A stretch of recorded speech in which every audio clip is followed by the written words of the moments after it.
Good evening and welcome to KUMB TV to Eyes Up Mother Brown, where we are going to be taking you through tonight's encounter, latest Premier League game between West Ham United and Crystal Palace, a London derby, of course. Now, there should have been a couple of thousand fans inside the stadium tonight, but because of the changes in COVID-19 restrictions, we're back to behind closed doors matches once again. So, if you are one of those 2,000 who had a ticket and is unfortunately stuck at home listening to us lot instead, my commiserations, but we hope we can keep you entertained for the next 2 or 3 hours. Anyway, my hellos to the regulars on the Eyes Up Mother Brown show, to Rio, who's back with us after rushing back from a very busy day, just in time to make it. Gnome, of course, once again, looking suitably comfortable on the sofa there, and the pink Palermo, who is, as we speak, trying to get a stream to tonight's game, having only recently been notified that it isn't on the usual Sky channel. So we do hope Pinky will be joining us very, very shortly. So it's the usual form. Myself, UTJ, of course, joining you on the stream tonight. West Ham Palace, opportunity for West Ham to go fourth. If we win tonight by a couple of goals, we could be fourth by the end of the evening. But of course, our record against Crystal Palace at home in recent years, as we said on last week's Leeds stream, is not great. I think we've won 2, drawn 3 and lost 3 of our last 8 home encounters against Palace. So we'll see how it goes. Hopefully, we'll have a little bit more luck tonight against Roy Hodgson's men. We are going to begin, as usual, by going through the teams. Gnome is our man. With his eyes firmly on the team sheets. He'll be telling us how both sides are lining up while I write a few notes on the internet, giving this live link to everybody. Gnome, over to you, buddy. Before I go any further, I'd just like to correct something you said there. A win for us of any sort today would see us go no higher than 5th. Leicester, we would have 23 points. Leicester, as it stands, will have 24. They're about to lose. So just correct that. Anyway, the teams, and we've got a change in defence this evening. Balbuena, who hasn't appeared on any of the usual sort of injury lists, appears to be one of the unspecified players with a few knocks that Mr. Moyes mentioned during his press conference. So, excuse me, he's been either out injured or rested. Excuse me as my phone goes off. We line up as follows: Fabianski, Kufal, Diop, Ogbonna, Cresswell, Rice, Souček, Benrahma, Fornals, and Haller. So the one change there is Diop in for Balbuena. On the bench, we've got to return to the bench for Yarmolenko, who's clearly recovered from his COVID issues, and another appearance for the lesser spotted Craig Dawson. So the substitutes bench is Yarmolenko, Lanzini, Snodgrass, Dawson, Noble, Fredericks, and Randolph. And the visitors, they line up with the chap who had an interesting Sunday, Guaita in goal. Then in front of him, there's Ward, Kuyate, Dan, Van Aanholt, Townsend, Miljojevic. I knew I was going to struggle with that one. Townsend, I said Townsend, sorry, MacArthur, Etse, Benteke, and Zahar. And in addition to Kuyate, we also see on their bench a return to home territory for James Tompkins, who's missed a lot of last season through injury and has been a bench warmer for Palace most of this season. Their bench reads Butland, Tompkins, Jordan Ayew, Schlupp, Batshuayi, Mitchell, and Riedewald. And just to update you, just this second, final whistle has gone at King Power Stadium, and it's finished Leicester 0, Everton 2, which means that at the moment Everton are in 5th place with 23 points from 13 games, a goal difference of 5. So we're down in 8th at the moment with 20 points from 12, but also with a goal difference of 5. So a win will see us just slip ahead of Everton on goal difference. Okay, thank you, Gnome, for bringing this to teams. I've got to ask you, because I'm looking at the Premier League table. Now, according to the table I'm looking at, we are currently 7th with 20 points. Sorry, mate, lost you there.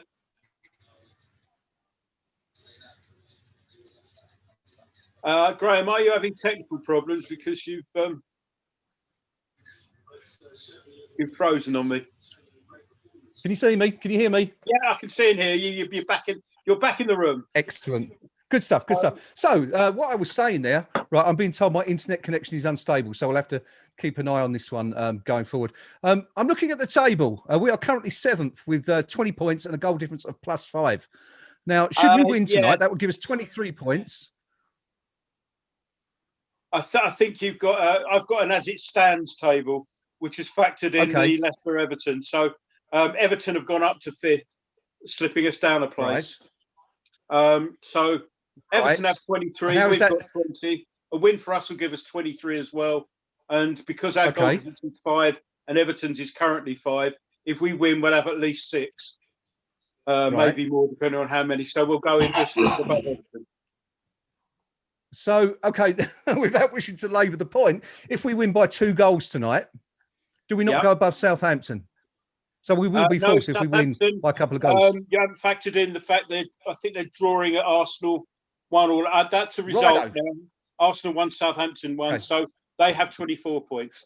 Please try and keep up. Right, there you go. That's where the confusion lies. Lucky, I'm glad we sorted that, because the table I'm looking at is obviously not live. It's pre this evening's game. So there you go. So West Ham, it is 5th. We could have gone to 4th if Southampton had been beaten by Arsenal. Can't do it now. 5th is the best we can do. So there you go. We got there in the end. So someone else who looks like he's got there in the end is Pinky. Pinky, are you on board for live broadcast tonight? I am a god of technology. Yeah.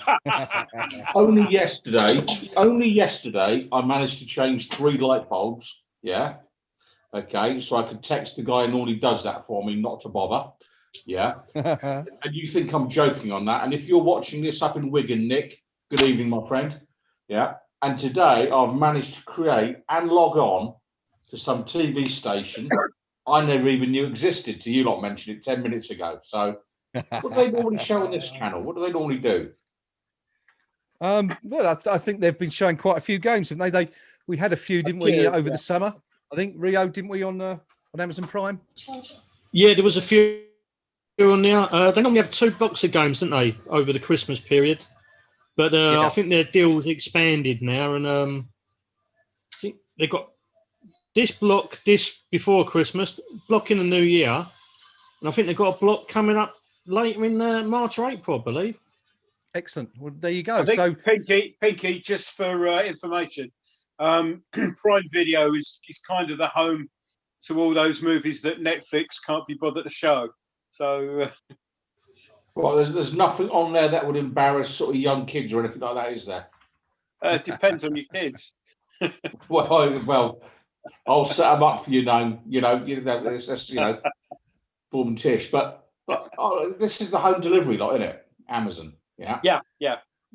So somebody be around with a match ball at the front door in 5 minutes. Yeah. All right.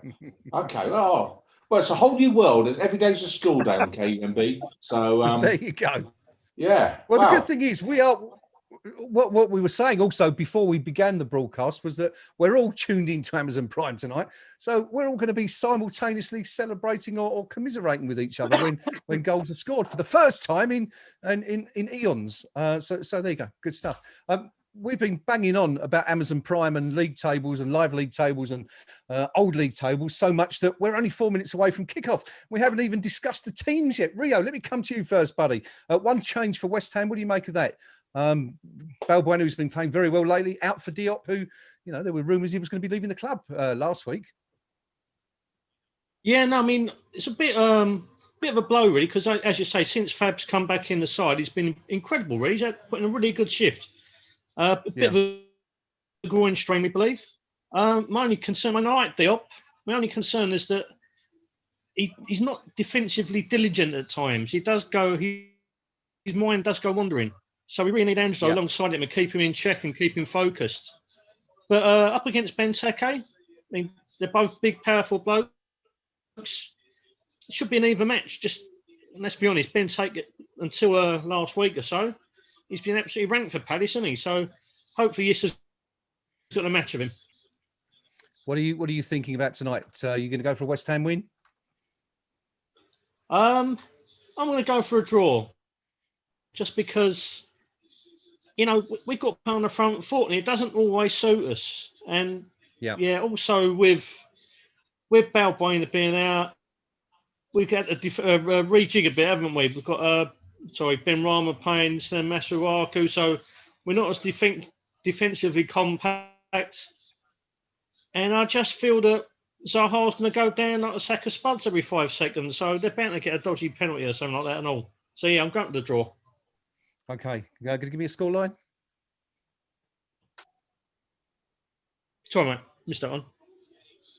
Sorry, am I coming across really poorly? Because I know my connection's not that grand tonight. You're coming across with a bad attitude. That's what you're coming across with. Yeah. This bloody Amazon Prime. Rio, could I have a scoreline, please? I'm going to go for 2-2. 2-2. Excellent. There you go. Pinky, as in a friendly fashion as possible, could I have your prediction tonight, please, my friend? And what are your thoughts on the team out there? I think we've got a good attacking team out there, as good as the manager's got at his disposal. If I'm reading the lineup correctly, we've got Ben Rama sitting behind Haller and Bowen one side. I think Fornall's the other, if I'm not misunderstanding it. So I think we should have a little bit of flair in the team. Plenty of goals, I think, tonight. That's for sure. So for me, I'm looking forward to an entertaining game. I think there's going to be 5 goals in this game. Okay, there are going to be 5 goals tonight. And the famous West Ham United are coming out victorious again. We're coming home 3-2. 3-2 tonight is my prediction. Excellent. Like that. Lots of goals predicted so far. Thank you, Pinky. Gnome, what about you? How do you see it going tonight? And any pre-match thoughts on the team? Team much as expected if Balbuena, as I say, not as up to date as Rio, but Balbuena, a groin strain, I think Rio understands. So, so much as expected. I wouldn't had Balbuena been fit, I wouldn't have expected any changes. I think Ben Rama is looking to get the bit between his teeth. So I think there'll be goals. I'm going to be slightly more optimistic than Pinky and say 3-1 to us. 3-1 to West Ham. So 2 wins and a draw. Well, of course, I think I'm going to go for a 1-1 tonight. I'm kind of with Rio. I think Palace are a little bit of a bogey side for us, and it would be just like West Ham to be going so well, and drop points in a game. I guess we're sort of slightly expected to win. But there you go. 2 draws, 2 wins predicted by us 4. Let's see if any of us are right come the end of the evening. The corresponding fixture last season here ended 2-1 to Crystal Palace. Sebastian Haller scoring the opening goal of the game 9 minutes into the second half. Patrick Van Aanholt equalising from the penalty spot. We've had a few of those in recent weeks. 9 minutes later, and then Jordan Ayew, of course, as you'll remember, scoring the winning goal with only 3 minutes of normal time remaining. So West Ham hoping to pick up and perform a little better tonight on that one. Of course, we were beaten at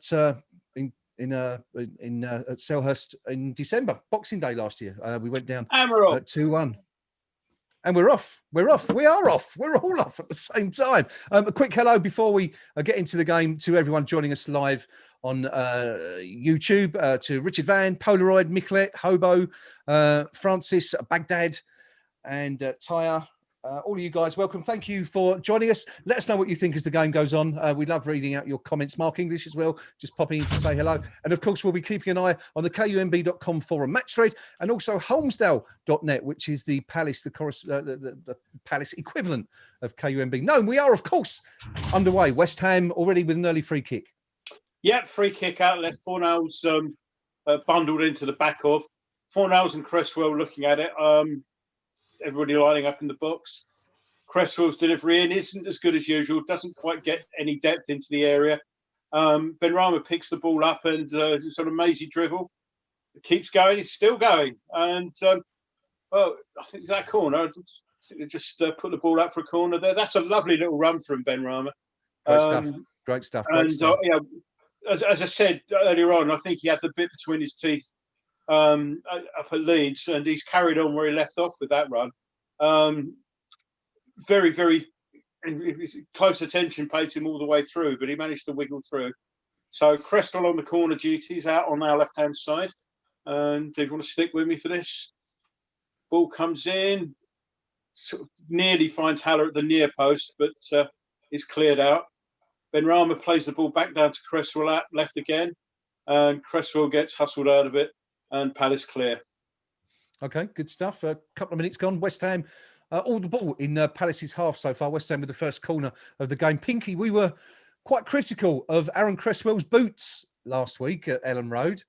Guess we're sort of hoping he can stay on his feet a little bit more tonight.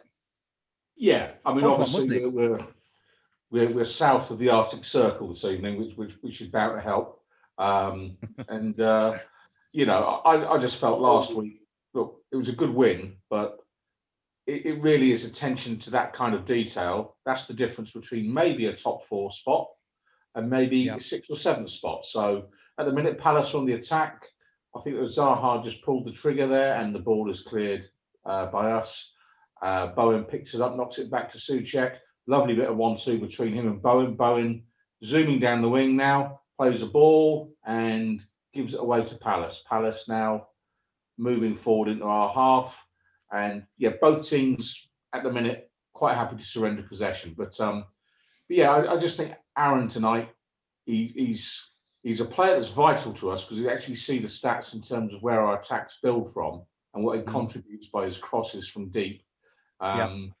If Hodgson's has done his homework, he will try and stick someone on Aaron Cresswell tonight. I would if I was him, because a lot of our creative play going forward, you know, funnily enough, goes through him. Yeah, very good record so far in terms of assists. I think he was the leading provider up until a couple of weeks ago, according to some stats that were buzzing around on the BBC. Rio, we've seen Zaha there sort of make his way to West Ham's box. He really is the danger man, isn't he, for Palace? But what do you make of him? I mean, do you really rate him as a player, or do you think he's sort of, you know, it's kind of in that Jack Grealish mould where, you know, he would be a far better player if he stayed on his feet a little bit more? Oh, absolutely. I don't think he's really as good as Grealish or even James Maddison. Okay. He's got plenty of ability, but he's a big fish in a small pond, isn't he? I'm really not convinced by him. I don't think he doesn't create a lot for me. He doesn't create enough. I mean, that Palace side is desperate for someone to pull the strings. Yeah. All he does for me is draw a lot of fouls and make himself, like, showing himself up at times. You know, decent player, but there's plenty better in the Premiership. What about the player from QPR, the guy that, of course, we were linked to, Etse, another one who was very highly rated. Hasn't really sort of done an awful lot yet, has he? At Palace, not really sort of, you know, pulled up any trees, as Harry Redknapp, who was being interviewed beforehand, might have said a few years ago. He's just really kind of forced him into the side now, isn't he? He put in a decent game the other day at the weekend. Yeah. He's had no experience before of top flight football until this season. So I think Hodgson's done a good thing. He's kind of eased him into the sides, and he's beginning to flourish a little bit. Plenty of potential there. I mean, I think he looks like a decent player. I'm a little bit glad that we didn't get him, but you know, I can't knock it, seeing as where we are in the league. Yeah, I guess it would have been ideal, wouldn't it, given the calibre and sort of player we're signing, you know, the Bowens and the Benrahmas, kind of reasonably young players in their 20s, coming from the Championship with a point to prove. So we shall see anyway. Hopefully he doesn't have too good a night tonight. Gnome, Saeed Benrahma, first chance, creating that first opportunity for West Ham inside the opening minute. Had a really good game at Leeds, didn't he, last week? And we were sort of, I think a couple of us gave him our Man of the Match award. And are you looking for him to sort of, you know, push on and really make a claim for a first team regular spot tonight? Well, I mean, I'm just looking for him to carry on where he left off. You know, that run was similar to what he's done at Leeds during the week. We haven't had an awful lot of possession over the last few minutes, has to be said. No. Not that we've been sort of under the cosh or anything, but it's been sort of going across the pitch and Palace probing. And as we've just seen, that's a typical incident there where Etse's had it, looked to go forward, and Bowen's, I think it was Bowen was on him, got a foot in. It goes back and they're coming forward. They're breaking down the left now, though. And that's, yes, okay, yeah, in your own mind, that might be a free kick, Zaha. He's pushed the ball past, I think it was Kufal there, is it? Yeah. And just thrown himself to the This floor. is exactly what we were saying a moment ago, Gnome, right? About Zaha. Kufal stood his ground there a little bit. He's not run into him. Yeah. And Zaha's ran into his back, really. And it's incredible. A stain on the game. I'm sorry, I'm going to call it what it is. Jack Grealish and the Villa lads doing it, where we've all seen it on Twitter this week with a synchronised throwing themselves to the ground. Will Zaha there, who was a good footballer, but he only had one intention there, which was to force some kind of contact with Kufal and then chuck himself to the depth. It's shameful stuff. And, if Will Zaha wants to know why bigger clubs than Crystal Palace aren't really bidding big money for him, there's your answer. Because do you know what? Top clubs with top players, they don't do that. They don't do that. Shocking stuff. Shocking. True. We certainly, I think we spoke about Bruno Fernandes as well, didn't we, last week? A player of similar sort of caliber, I guess, we haven't seen him resort to that sort of thing, or at least nowhere near as frequently. 8 minutes gone. West Ham United 0, Crystal Palace 0. West Ham looking to attack at the moment. We've just had a shot whistle over the bar from Declan Rice, West Ham's first effort on goal of the evening, not troubling Palace's goal at all, but more encouraging stuff, Rio, from the Hammers there. Gnome pointed out that we hadn't seen a lot of the ball for 3 or 4 minutes, but that was a much better build-up. I think Declan Rice involved as well, in that particular move. I'm afraid to say I've still not seen it yet. Amazon have done a marvellous job for me over this Christmas period, delivering everything on time. But I'm about a minute behind you lot, so they can't deliver a decent stream for me. Okay. So I'm just watching West Ham throwing now, deep in their half. Okay. Well, so much for us all. I've just seen Declan's shot. Yeah. Yes. It's not gone to plan today. I've had one of them days. It's just been a nightmare. You and me both, mate. Tell us about it, mate. What's happened? What's gone wrong today? I'm trying to do my bit for Queen and Country, sorting out the COVID vaccinations for the population of Westminster, and okay, it's a lot of stress and a lot of last minute changes in plans and structure and directives. So it's a bit overwrought, but we're going to get there. We're going to get through it. Well, more power to your elbow, my friend, and the very best of luck. I can imagine how stressful that must all be at the moment. Gnome, we just saw Kufal. We mentioned him a few moments ago with regards to Zaha. Sorry, Rio, were you going to come back in there? No, I've gone. Carry on, mate. Carry on. Okay. Thank you. Kufal, Gnome, really good challenge there on Zaha. I just wanted to point that one out. Second decent bit of work, good work from the Czech fullback there tonight. Yeah, I think Zaha was in two minds whether or not to try and actually play on or try and buy a foul somewhere. Excuse me. Somewhere in there. And Kufal took the ball and more, possibly just as impressively, the ball managed to stay in. It didn't go out for a throw in, and Kufal was able to take it away, whereupon Zaha started to jog back and then thought, I better limp a bit here, just to... He sort of limped away a little bit after the fact. Bowen's on the ball now, and he's got inside the box, and he's just got back. Defender did well there. That was not sure who that was actually. So, that was Chiarte, I think. I was going to say, was it Wiley? I couldn't see if that was an 8 or a 6. So, Palace now building an attack, sort of central left position, and a dummy is sold, but none of the Palace players were reading it. But they've won the ball back, ball on the edge of the box, and Declan Rice does his usual. Just sticks a foot in, takes the ball away, and West Ham have the ball. Superb, Declan. Declan Rice looking like ready to continue the excellent form that he's been showing in recent weeks. Pinky, I know you're a keen advocate of this young man. Been playing fantastically well, hasn't he? Especially in this run, and really pivotal to West Ham's change of fortune so far this season. I mean, I think back to I think it was Slaven Bilic who actually gave him his debut for West Ham United away at Burnley. And obviously he's a manager in the news today. But when you see the way he's developed over the last couple of seasons, he's always available, both fitness-wise and in terms of receiving the ball. And he's only 21. And there will not be a top-class club in Europe, and I mean in Europe, the top 3 or 4 teams in Europe, every single one of them would be looking at Declan Rice and say, do you know what? He'd improve our team. Maybe not this season, but next season, because he'll continue his progression.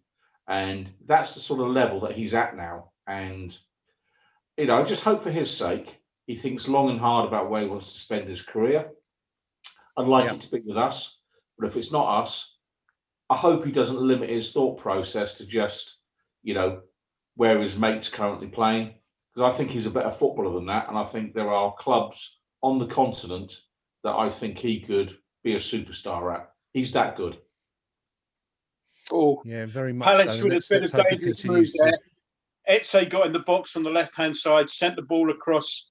It went straight across goal. Nobody there to pick it up. Oh, that's good work from Haller, though. Came deep to nod the ball on. Shame didn't quite get through to Benrahma, but we survived one there. That was a little bit dangerous. Etse was allowed a bit of space. Took the ball in the box, went straight past Kuval. Very, very good, dangerous-looking ball in the 6-yard box. But no Palace. The first time we've seen Kuval sort of beaten there. Been excellent up until now. He was a bit flat-footed. He wasn't sort of on the run. And as Palace moved down the right now, cross comes in, and that was Benteke, I think, got on the end of that and heads it wide. Yeah, it's a good chance. Thankfully that's gone to Benteke, who's not who's done well to keep getting selected. Really, I know he scored at the weekend or the other weekend, but he should have done better. A better player. Yeah, very much so. I mean, it was a really good cross, wasn't it? Bang into the centre, pretty free header, and missed the target completely. West Ham sort of escaping a bit there, as Gnome says. Pinky, what do you make of Benteke? I mean, was a fantastic striker. Looked like he was going to be one of the best strikers in Europe coming forward, and just totally gone off the boil with his career, not just in recent weeks and months, but completely. The clue is when Liverpool sell you, when they pay big money for you, then they sell you. They've spotted something that actually they're going, sorry, we've made a mistake, and we found that to our cost with another striker that they offloaded. I mean, all strikers go through spells where they can't buy a goal, but I'm afraid because of his physical size, he's always going to be associated with playing one way, which might be unfair. You think of other sort of physically imposing strikers. Emil Heskey, for example, was a much better footballer than he was frequently given credit for. Peter Crouch, another one who was a player with a wonderful first touch. But Benteke cross in from Kuval. Fornals comes in on the cross. Sorry, guys, but heads wide. But promising move there from us there. Good cross from Kuval. Fornals came in from the deep. Not noticed for his heading, Fornals. But got on it. It would have been a hell of a header to score from that far out, but about 12 yards out. But only that bit of foot the right way. I don't think the keeper was getting that. So good move from West Ham. Sorry, Pinky, mate. Yeah. No. It's good. I mean, and had that been Benteke heading that ball, I'm still wouldn't be confident he'd bury it. Yeah. And that's I'd be more confident Fornals burying it, to be honest. But absolutely, and that's my point. So for me, Benteke, Palace is possibly his level, but I suspect come the end of the season, he'll be moving on. Not quite enough goals from him in this division. That's the bottom line. Coming back to a point you made there, Pinky, just briefly, as the ball's out for a Palace throw on the right, some 30 yards from goal. You mentioned Liverpool selling strikers at the right time, and that's a really good point, actually, because there's a slew of players they've sold, isn't there? And I was trying to think while you were talking there of any that have gone on to be a success post the Liverpool career. And I sort of think Danny Ings, of course, is doing okay, but I couldn't really think of any more. I don't know if any of you guys can think of any that. I have a theory on this, which is never buy a player from a club that consistently finishes above you in the league table. Okay? Okay. Because straight away their career is heading down. Yeah. That's the bottom line. And I'd always sign players who are on the way up and looking to progress, because they might get better.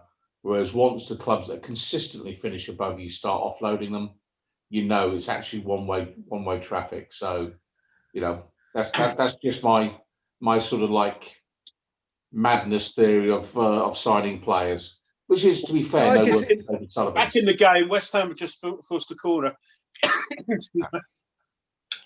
Kufal is seeing a lot of the ball out on the right hand side. Put another cross in. I think it's been headed out for a corner. It hit the corner flag. And I think the linesman, he's been put down for a corner. The linesman did put his flag towards the corner rather than for a throw. So Bowen's going to take this corner on our right-hand side. And it's quite short. I mean, a load of players went down and the ball ended up safely in the hands of the keeper. Souček was trying to get on the end of that, but he was well marshalled. I think had anything come of that, he might have been given as a foul because he was all over the back of the defender there. Manhandling him, I believe, is the term for such a challenge. West Ham United 0, Crystal Palace 0, 18.5 minutes gone, fairly even exchanges so far, a couple of shots each, but no keeper really tested so far. Both teams having a really good aerial opportunity so far. Benteke for Palace, 4 nails for West Ham, but nothing doing so far as we see Palace attack West Ham's box. But there is that man again, Declan Rice, to tidy up and keep the ball away from danger as West Ham win. That's superb. Just labouring. Absolutely superb. Brilliant. Fantastic. Just labouring that point slightly there, Rio. I'll come to you in a second for your thoughts on this, but the Liverpool thing, I think it's a really good point, actually, Pinky, because I guess the thing being that, once they've played for a bigger club, there's perhaps that element of they're sort of, below their level if they move to a West Ham or a Southampton or something like that. So perhaps not giving as much as, say, a Bowen or someone like that. So I think it's a really good point. And who was it who made Mark English? Said that, referring to Liverpool, said they certainly sold Torres at the right time. Fernando Torres, that's for sure. Striped Chelsea for 50 million, I think it was, Rio, wasn't it? They got for Torres, was it 50 about million, 50 million, like and he went on to be an absolute legend, didn't he, at Chelsea? He went forever. Not the magic in Spain, but apart from that, he stunk the place out. But his first goal for Chelsea and he slipped. He scored because he slipped over while he was doing it. And if he'd hit the ball properly, it would have been saved. But typical. Yeah. Sorry, Rio. Sorry, you were going to continue on that point, I think, there. Oh, hang on. Cresswell's pulled up. Aaron has pulled up. He's got a nasty one here. I don't think we'll be seeing him reappear.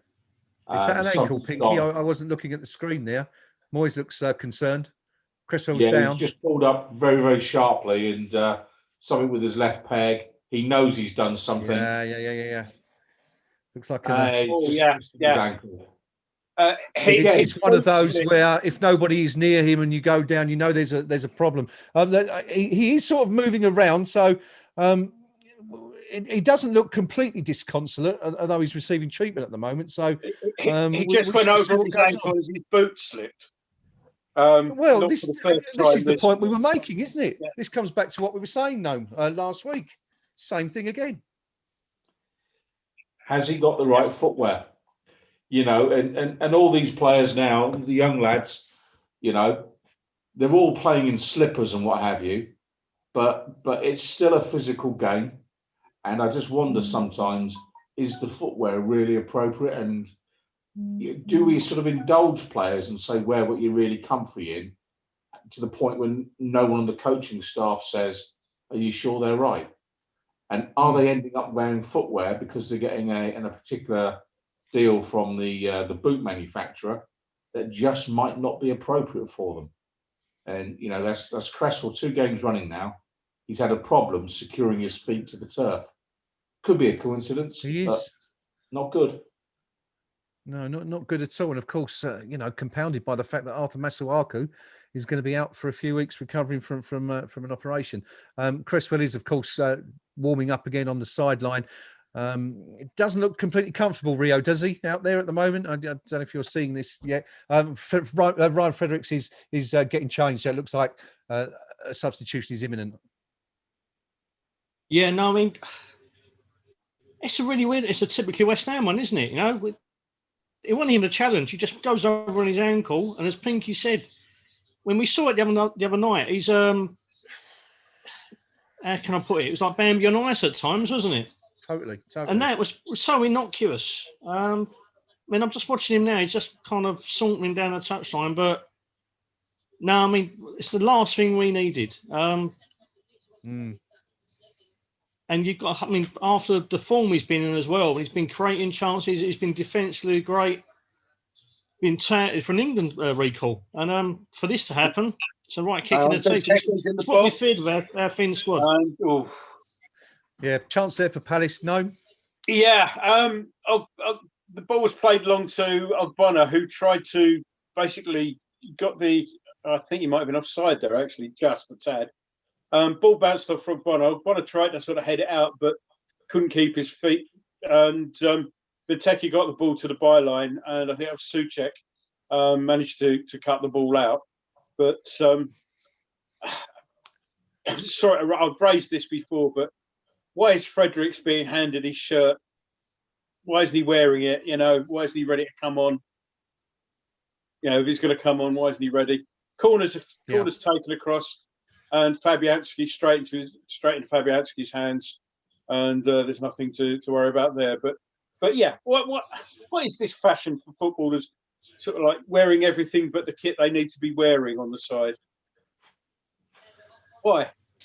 Yeah, it is a strange one.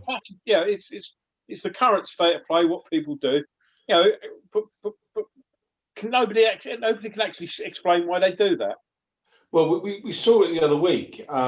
Not for us, but a player for another club, who he missed the start of the second half or something like that. He was getting subbed at half time, but he didn't have his boots on, or he hadn't done his laces up, or something of that nature. Yeah.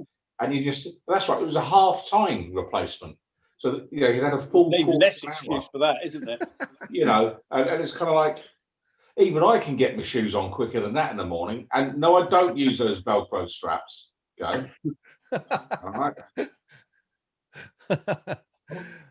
Bowen seemed to get a shot there, but that's been ignored. So it's a throw into Palace. We're still waiting to see if the substitution's going to be made. Yeah. I guess the longer it goes on, the better for West Ham, because it means it's not, you know, as urgent as we might have thought a few moments ago. Well, we're on the attack now. Ben Rama's going down the line. He's cynically hacked down by, I think it was Zaha. No, he wasn't. No. Let's call it what it is. Yeah, and having caned Wilf Zaha earlier for going down like a sack of spuds.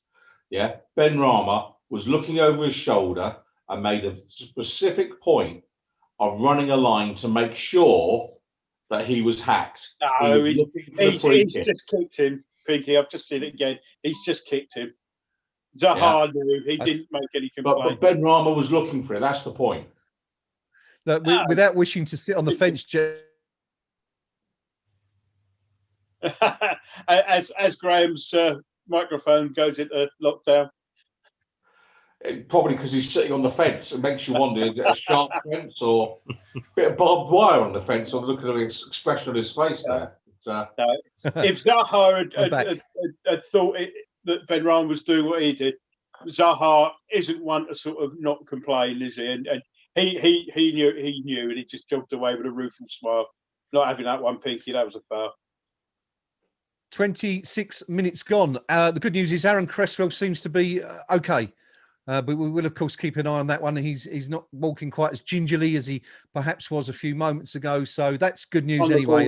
And, West Ham beginning to build, and he's on the ball now. Just received the ball out wide on the left and playing the ball into the channel. Gnome, this might be the first time I'm actually ahead of you on the stream.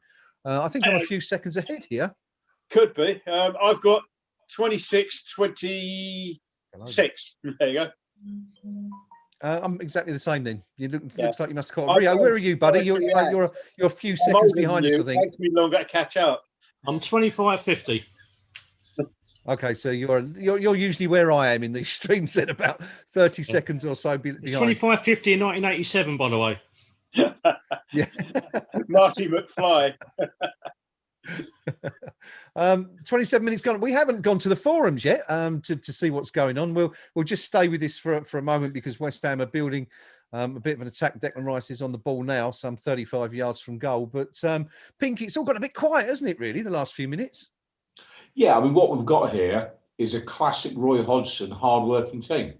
I mean, let's not kid ourselves. You know, he's been managing football teams longer than an awful lot of people have been on the planet. And, you know, they're not easy beats. And whilst I thought there'd be loads of goals tonight, I didn't think the margin would be significant. And, you know, his players, without the ball, fall back into defensive shape very, very quickly. And they're the sort of side that, you know, will negate an attacking threat rather than create their own, if you know what I mean. They're hard working. They're hard working. Sorry. Just saying hard working there, Bowen, just in on Etse there, who tried to be clever, flicked the ball over him, and Bowen wasn't being fooled by it, kept his eye on the ball, and did very, very well. A sort of break up a Palace move there, ended up with it being a foul on him, and but it was a good bit of defensive work there from Bowen, sort of coming back to help out here in midfield. And it's great news from Anfield. A phrase you'll never hear me use that often. Liverpool 1, Tottenham 0. I'm gone off then. And who's the goal scorer, Pinky? Who else? Salah. There it is. The game between the current top two in the Premier League. Going Liverpool's way at the moment. Simon Osborne. Is there any way we could hope that both teams lose that one? Well, you never know. I mean, not wishing. No, I'm not going to go there. Just so we all feel nice and old, they've got Chris Waddle doing this sort of the summarising on the BBC, and I think he turned 60 either yesterday or earlier today. God, that ages us. Yeah, Blimey, Chris Waddle's 60. Yeah. Frightening. That is frightening. West Ham have just won a free kick on the right-hand side, by the way. Thomas Souček failed as he looked to burst down the line. So we'll come back to that in just a minute. Simon Osborne said the game on the YouTube chat says the game is crying out for someone to grab it by the scruff of the neck. Thomas Souček trying to do that just there. We're going to go to the forums now. Of course, if anything happens, Gnome, please do jump in. As I said at the top of the show, Pinky's keeping an eye on Holmesdale.net. Rio, as usual, looking at the KUMB.com match thread to see what's going on. Rio, let's start with you. What's the verdict as we approach 30 minutes gone? Unanimously, Wilf Zaha's getting some grief. The pitch is getting some grief, and the observation that their work rate is really, really terrifying in a way, and they're getting really into us. Just one from Hammerman 2004. Who'd have thought the dodgy AstroTurf would finally roll someone's ankle? SH, dog dirt so far, they're dominating us. And Vietnam, sorry, no. If you want to come back to me for a second, we've got a bit of an incident here where Benteke's gone up for the ball with Ogbonna, and they'll probably show it again, but Benteke's just basically flattened Ogbonna there. Ogbonna's just, let's have a look at it now. Benteke's gone in with his arm across Ogbonna's face. Free kick to West Ham. One of those ones where he's caught him perhaps with his forearm. It's not a smash with the elbow or anything. So free kick, quiet word, probably right decision. I always be. I saw the card come out. No, was it shown or was it just a polite word? I didn't see the card come out, but the caption has just shown that he's been given it. So I guess if you lead, I think they tend to give those if you lead with your arm.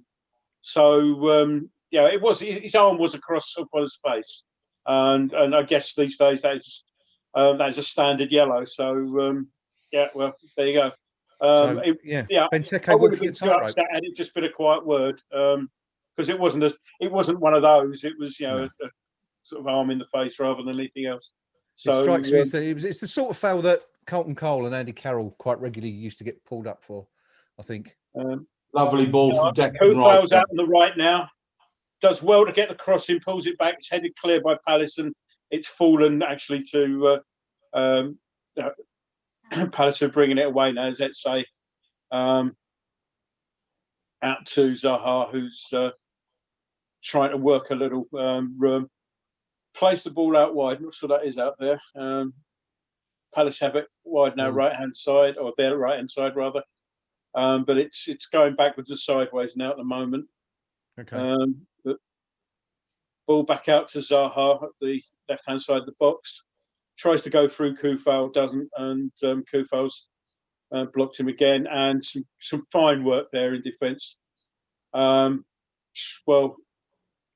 West Ham players are claiming the throw-in that came off the Palace player, but the referee's given it Palace's way. But it was some good defensive work there between Souček and Koufal working in tandem there.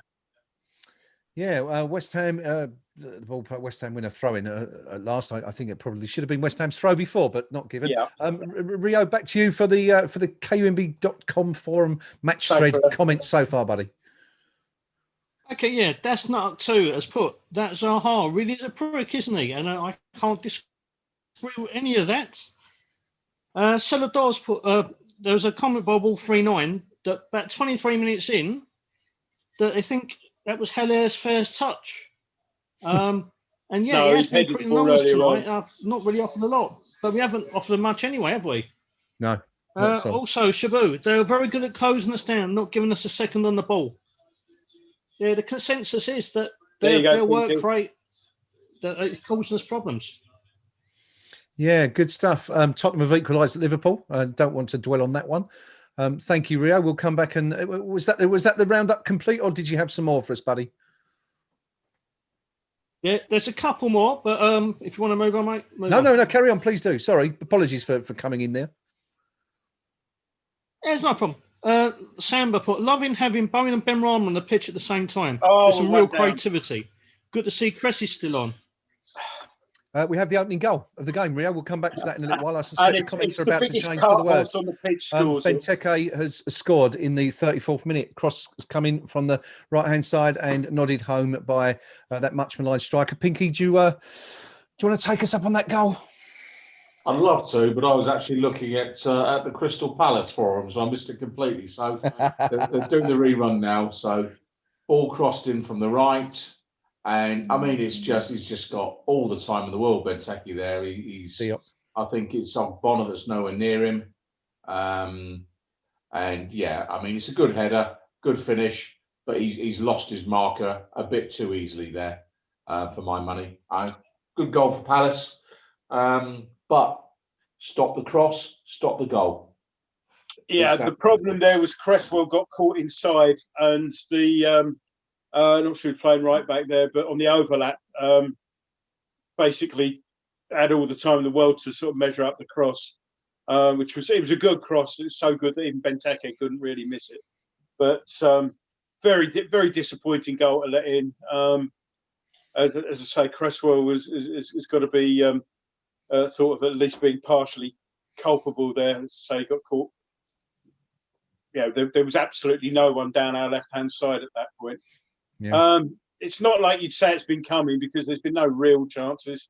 I mean, Benteke had that header earlier on, but no, it's very disappointing, and we need to actually start thinking about putting a foot on the ball and imposing ourselves on them as they try and go down. And Cresswell pulled all over the place, which eventually gets given, and Zaha does the what me gov. Look, Cresswell was being turned around in circles there. He's got the ball in between Cresswell. I mean, they've both got hold of each other, but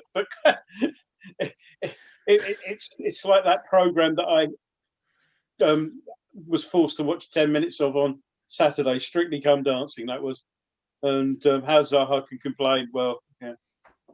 Yeah, no, definitely no question there.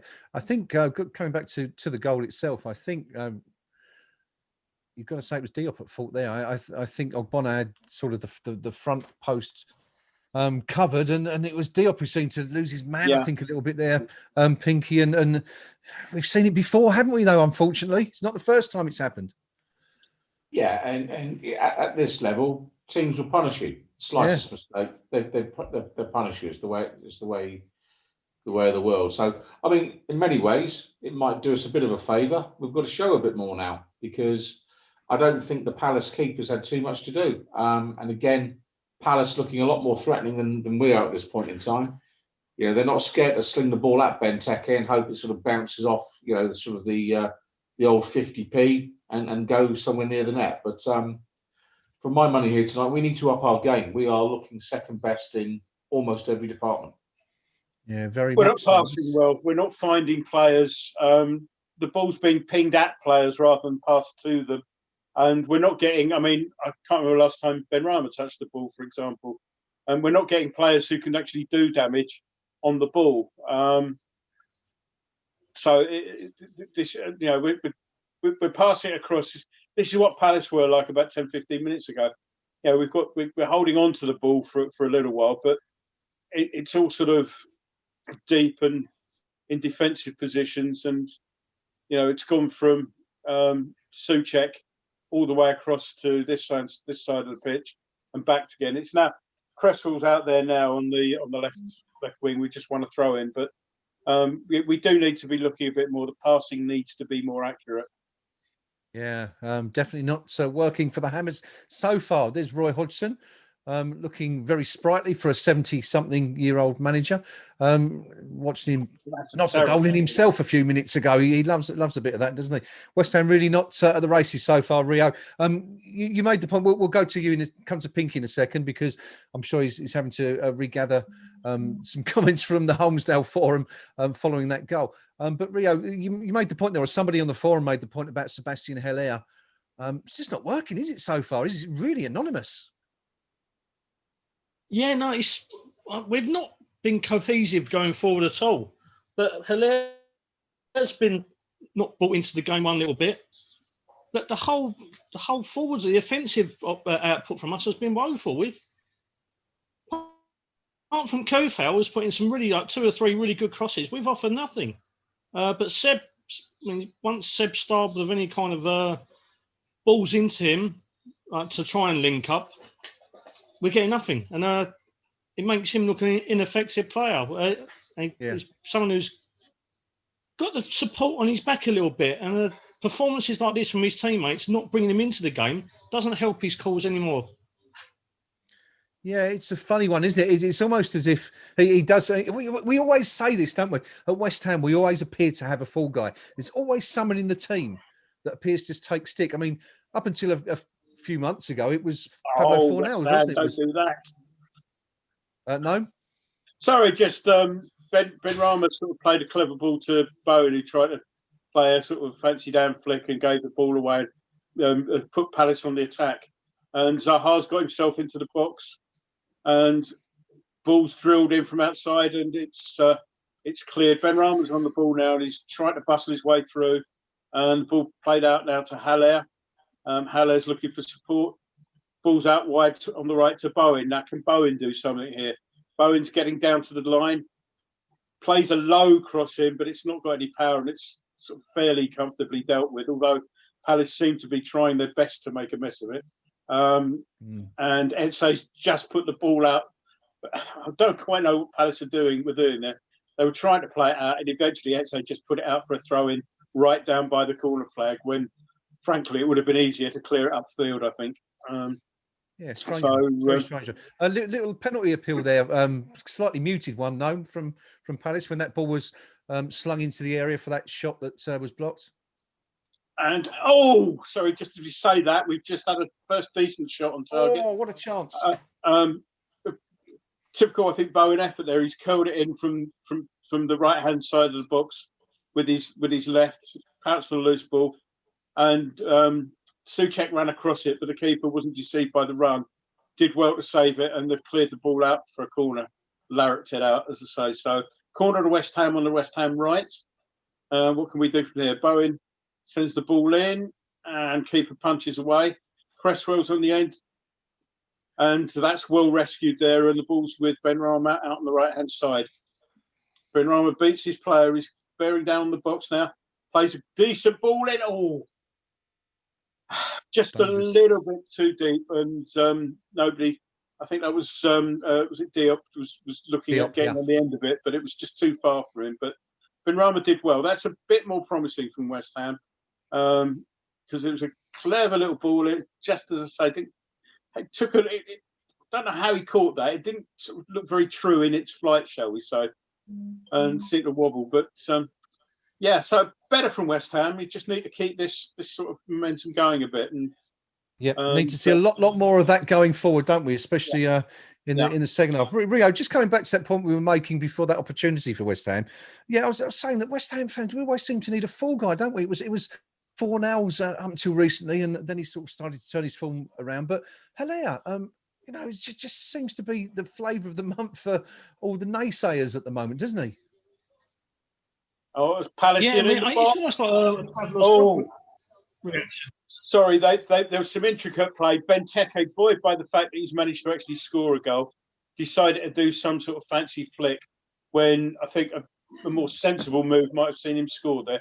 Good little move from Palace. Although I think earlier on in that move, there might have been an offside, not Benteke, but as the ball was played forward. I'd like to have seen that again, but play was allowed to continue. And Benteke tried to do a little back flick, and it was straight along the ground into Fabianski's hand. Another cross in from Benrahma there, but it's cleared. A little bit more urgency about the team at the moment. Yeah, we definitely need it because it's just not happened so far. Rio, we're going to get this point out. Sorry, guys. Happening. No, I mean absolutely. That we're here to watch the game, and if there's something happening, then by all means, that's what we're here to do, to cover those, but try to fill in the gaps. And Haller, yes, you were just saying, Rio, about the point I was making about him sort of being everybody's fall guy right now. I mean, what with the coverage of the game in today's age, where every game is shown, every kick is analysed, probably over-analysed as well, it seems that there's no escape for players. And once they've got a reputation, once they've had a couple of, say, poor games, there seems to be a core of the support who will jump on every single little aspect of his game and make players suffer. Even today, I mean, earlier today, the header from 4-0 was that maybe he should have converted, but it wasn't the easiest chance. And let's face it, he's not an Andy Carroll type player, is he? He's a mercurial midfielder. Yeah, you don't expect him to be burying headers like that, but he got some sticker in the forum for that. Right. And people, like, as I said, jump on every single move. Yeah. And I mean, tonight, I think Haller hasn't. Sorry, guys. It was just very frustrating. Kufal got into a good position, got the cross in, and Benrahma was sort of just in the box and chested it down, and there was nobody near him, and Palace cleared easily. Fourth official showing 2 minutes of stoppage to add. That will be for the Cresswell knock. Yeah. Thank you, No. So I'm with you, Rio, on that. I tend to agree. I don't know if it's just because of the blanket coverage that we get these days but I think you make a really good point. Once someone has kind of been portrayed in a certain way to, we as you say, with 4-0. I mean, it goes back a few years. Then we've always had a fall guy for years, haven't we, at West Ham? I mean, Andy Impey, of course, going back many, many years. We've just seen a cross slung into the box, but nothing happening. Yeah, what is it about West Ham? Do you think it happens at other clubs as well, or do you think it's, sort of a particularly West Ham thing to do that? Yeah, I just think it's part of the modern game. I think there's going to be a scapegoat every single club nowadays. But yeah, it's for me, it's just really unfair. I mean, tonight, okay, Heller's not been involved, but his teammates haven't given the opportunity to play. No, we've been starved of any real quality today, and especially going forward. Apart from Vladimir Kufel down the right-hand side, we've offered very little. We're not given our forwards the opportunity to kind of flourish. It's not just Hilaire. Fornells hasn't been afforded that. Because we've been pretty inept, but also you've got to credit Palace because they've worked their nuts off and they've closed us down at every opportunity and not enabled us to play. Benteke's just had another opportunity. Bit disappointing defending from West Ham. A throw-in just chucked into the box and over the head of Bowen, and Benteke given free rein to shoot from sort of 12, 13 yards, and the volley is way over the bar. Down there. That was just lazy. That was, it's nearly half time. I'm having a breather already. That was so lazy. Slightly worrying. The last kick and a half, and it is. That's it. Yeah. Very much so. Exactly 2 minutes as well known. The 2 minutes called. Yeah. And bang on 45 plus 2 half-time called. It is West Ham United 0, Crystal Palace 1 at half-time. Really, really disappointing first half for the Hammers. Once again, Benteke's having a little complaint about something. I'm not quite sure what that is. Maybe it's the booking earlier in the half where he went up. It seemed to be a bit unfairly penalised. But there you go. Not one we're too concerned about. Quick look at the stats at half-time. Possession 50% each, very even in terms of who's had the ball. This is disappointing. West Ham, 3 shots, only 3 shots at goal in that first half. Only one of which was on target, which must have been the Bowen chance in the 41st minute. And Palace 7 shots with 2 on target. The one that counts, of course, that goal on 34 minutes. The cross held in from the right-hand side. Benteke getting ahead of Issa Diop, the stand-in for Fabian Balbuena. And Benteke burying the ball to give Palace, I think you probably got to say, a just about deserved half-time lead, Pinky? Yeah, I think so. I think, Hodgson's set his stall out here tonight, and, his team are working very hard. They're working very hard off the ball. And what they're doing is whenever we're in possession, they are surrounding our ball carrier with 5 or 6 players and giving him no out. He can't find another West Ham United player. So we need to switch the ball from flank to flank, stretch the Palace team, and just move the ball quicker and try and get it away from that sort of press that Hodgson's got his lads doing. I think they're worth the lead because I think they've been sufficiently positive going forward and very well organised defensively. Fair play to Crystal Palace. They're 1 up and deservedly so. But I'm a bit disturbed in one sense because I've been distracted the last 10 minutes. I was looking at their shirts and thinking, I've seen that somewhere before. And all I was getting in my head, was, John Colby, England and West Ham United. It's escape to victory, isn't it? It is. I was, funnily enough, I was looking at those and thinking they kind of remind me of those. All of us, unfortunately, will recall these. But back in the late 1970s, for the benefit of some of our younger viewers, when the mod revival was in full force, everyone used to wear bowling shoes. At the time, which were sort of championed by Paul Weller and the Jam, and that's exactly what they remind me of. So we've got a mix of the Escape to Victory shirts and the bowling shoes from the mod era. But yeah, it's a interesting kit. But we'll come back to the kits. We like a bit of a sartorial chat on this channel, so we'll come back to that probably at some point to talk about. We spoke about Palace's kits, of course, last week, and the many name changes and nickname changes which Gnome took us through over the years. We'll come back to that in a little while. Pinky, I'll just stick with you for the minute because we were going to go to Holmesdale to see what the reaction was just before Palace scored in the 34th minute. And as I was saying at the time, I would imagine that they're a lot happier now than they were sort of 10, 15 minutes ago. Well, before they got the goal, apparently Benteke was rubbish, or words to that effect. You know, he'd miss chance after chance, all the rest of it. And in just one page, it went from page 4 to page 5 on their forum. Apparently, he is the second coming. Okay, and so suddenly he's the greatest striker in the history of Crystal Palace. Which, to be fair, he may well be. You know, so they're not actually wrong in that regard. He might well be the best striker in Palace's history. But in general terms, I'm reading a lot of comments from them in terms of they're not really big fans of Benteke. Zaha was getting a lot of grief tonight on their chat board, along the lines of, look, you know, he's whinging, he's moaning because he's not getting his own way, but what is he actually doing? What is he creating? And the comment where myself and Gordon were discussing his challenge on Ben Rama, fair play to the Palace lads. They've called out Zaha there, and they're just saying, look, you've been mugged at your own game, son.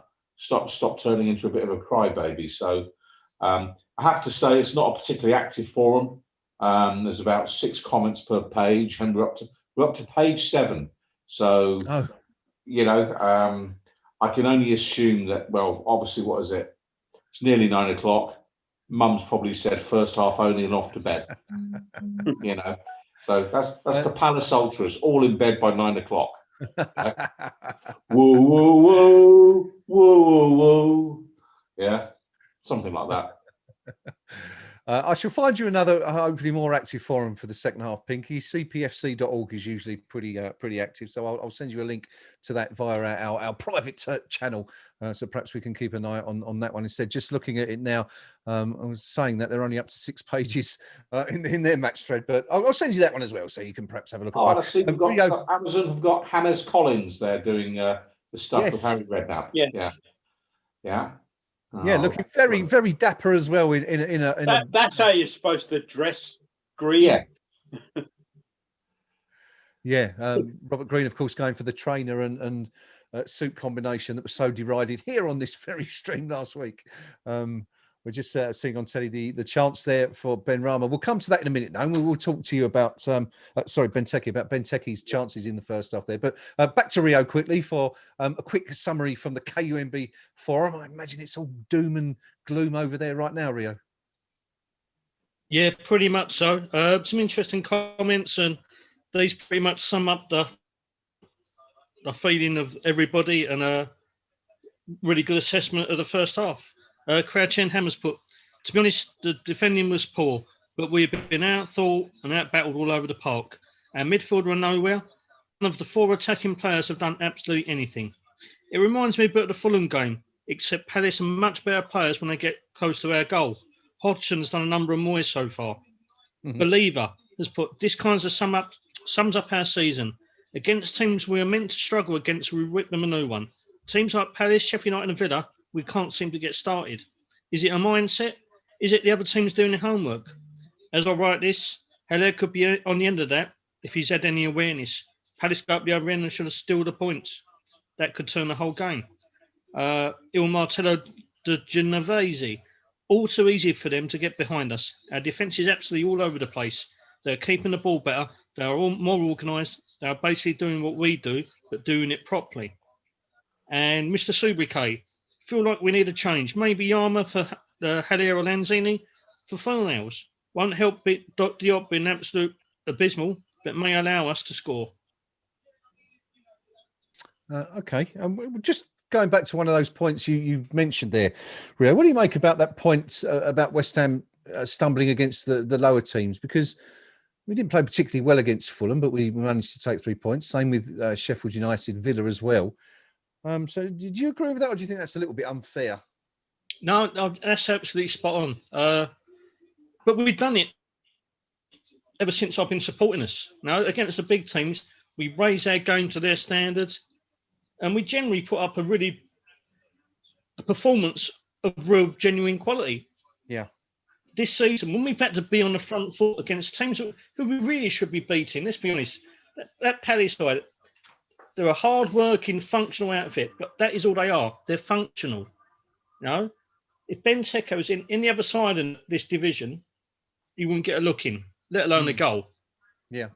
They've outworked us. We seem to stoop to the opposition's level at all times, whether that be quality or the bigger sides or the dross of what Paddy saw. Because we could be tearing these apart, but we've offered nothing today, absolutely nothing. Yeah, but I mean, credit the opposition a little bit. I mean, whilst I've never claimed to be a fan of his, I would be very respectful of Hodgson's ability to put out a team of relatively limited players, but where he adds the difference as the manager is an organisation, tactical discipline, and giving them a game plan of sorts. And I well recall when he was Fulham manager, they had a player sent off, and he sent his team out for the second half, and they were absolutely disciplined. They'll give you nothing. Roy Hodges' teams will give you nothing. And all he's done there tonight is set his team up to say, do you know what, West Ham United, they're very good, if you commit loads of men forward and they'll just run in behind you. So what we're going to do tonight is we're going to defend deep and actually in numbers, and they'll have to come and break us down. And you'll find they're not quite so good. That's his speech to his lads. Yeah, and it really is. And that's the worst Roy Hodgson, by the way, you'll ever hear. But he will make the point to them. Will have made the point to them. Just what the people on the forum, our forum, are saying. They haven't got as much of a threat if they've got to come and unlock us. If we leave space behind us, they'll exploit it. If you let them play on the break, they'll exploit it. But come and unlock the door. Who's got the keys? And I'm looking at it. Who's capable out there at the minute of playing the sharp, intricate pass, give and go, move between the lines? Because what we've got is Ben Rama, who got the ball super glued to his feet. Lots of step overs, lots of little flicks and tricks. Yeah. Can he find his teammate 3 yards away with a simple pass, move into space, receive it, and redistribute it to another West Ham United player to get past the Crystal Palace defence? Because that's the job we need him to do it tonight, and he isn't doing it. And I'd make a change here at half time. I'll probably bring on Manuel Lanzini and take Ben Rama off. That's the change I'd make. Okay, well, we'll come to that in just a minute.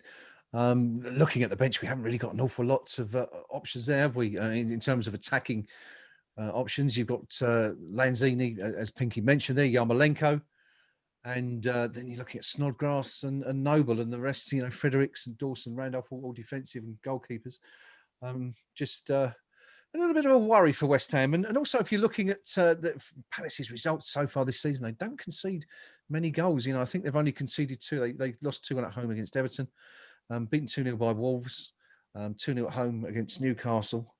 The only sort of aberration there really was the 4-0 defeat at Chelsea on the 3rd of October, way back at the start of the season. But worrying really for West Ham, because we do need a couple of goals if we're going to win this game, of course, tonight. And that's, hoping that we manage to keep a clean sheet in the second half. No, one player I wanted to speak about who is much derided by not just West Ham fans, probably in all of football, the whole football community, but also Palace's own fans. It's their striker, Christian Benteke.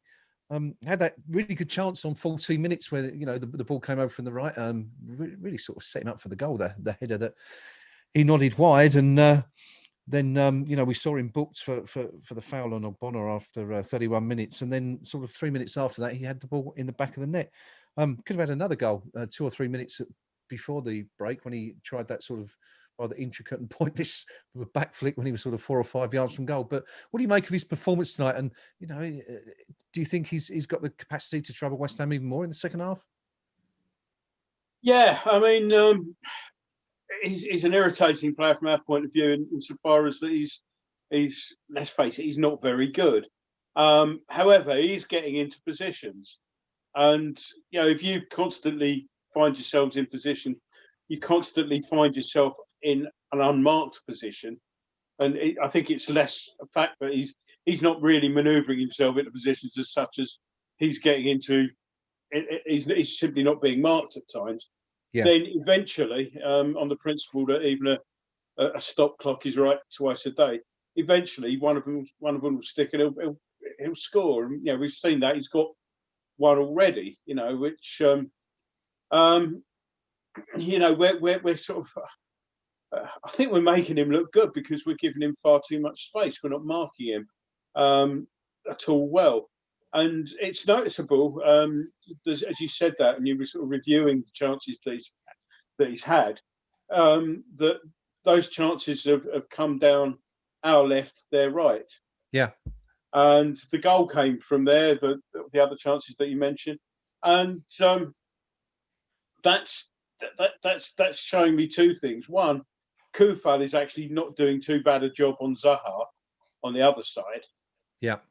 But when we're playing a flat back four, the Cresswell at the left back is not half the player he is in the sort of three across the middle that we were playing until after Masuaku's injury. Sure. It's something that I'm sure that had have been that will have been talked about at half time. The teams come out. Well, Palace are coming out now. I don't see any substitutions. Nobody's sort of hanging on the side. Let's have a look. We're coming out now, and Lanzini appears to be coming on. So having had 15 minutes to get his kit on. Is it Fornells? I've not seen Fornells come out of the tunnel yet. No. Just looking at the players running up and down there, I can't see an Ben Rama is there, of course, and Pinky suggested we might take off. No, there was also that other opportunity which came from the other side, of course, right at the end of the first half, where that was just pure sloppiness on our part. Criminal. Yeah. That was just dreadful. The throw-in was taken. We didn't look at the throw-in, and he just took a wild swipe at it. Anybody been any good and would have buried that. We didn't even close him down. We just looked at him, and it was just sloppy. Just confirmation there that it is Fornells that's come off. Didn't really sort of show in the game. So time for Lanzini to he's got a full half now, not just the last few minutes like he's been getting. Yeah, good stuff, really. And going back to Pinky, that was your call. You said you'd like to see Lanzini out there, so that we've got your man out there. Let's see what happens. But Rio, just very quickly, if I haven't come to you before, we're just about to kick off the second half here. At this stage, given what we've seen so far, would we sort of take a point for West Ham here tonight? The situation we are currently, I probably would, to be honest. Yeah, they're going to be a tough nut to break down. They defend deep. They work hard. We haven't got a lot of options really to try and alleviate the problems that we're encountering at the moment. So on that first half showing, a point would be good. You'd obviously want more. We've got to really kind of be incredibly clever about how we approach play going forward. We've got to nullify Izzy when he gets on the ball for them, but also kind of exploit any kind of space we can, which isn't going to be easy. We get away with that one there. Diop again had an easy ball back to the keeper, decided not to play it, decided to turn away, and really got caught. Townsend just got a foot in. Far too easy on Diop there. Townsend tried to get the crossing, Kufal covered and blocked it. But Crystal Palace have the ball out on their left, our right. But it's been played all the way back to the keeper. So, as you were. Yeah. Rio, it looks like a straight swap of Fornells for Lanzini there in terms of position. Doesn't look like any great change in shape. No, not at all. I didn't think Fornells was that particularly bad in the first half. I just thought, as a unit, we didn't counter their tactical setup, and we didn't get on top of the game at all. We didn't get Bones on the move down our right hand side, long storming run, but he's run it from, but he's been bundled over. I think he was looking to play a ball in, but it was a good run from Bowen. He actually skinned the who was playing left back there. I'm not sure. That would have been. Bear with me a second. Is that number 4? Your man with the long name. Yeah, the one I can't say, Milivojevic, and and he cut inside, and MacArthur just came in and kind of just bundled him over. But it was a shame because he was going backwards there at the end of it. But it was a shame because the good run promised so much more. But free kick in a promising area anyway. Let's see what's going to happen here. But Lanzini and Cresswell both lining up, looking at it, and it's Cresswell in, and it's over the top. So nothing really to say there.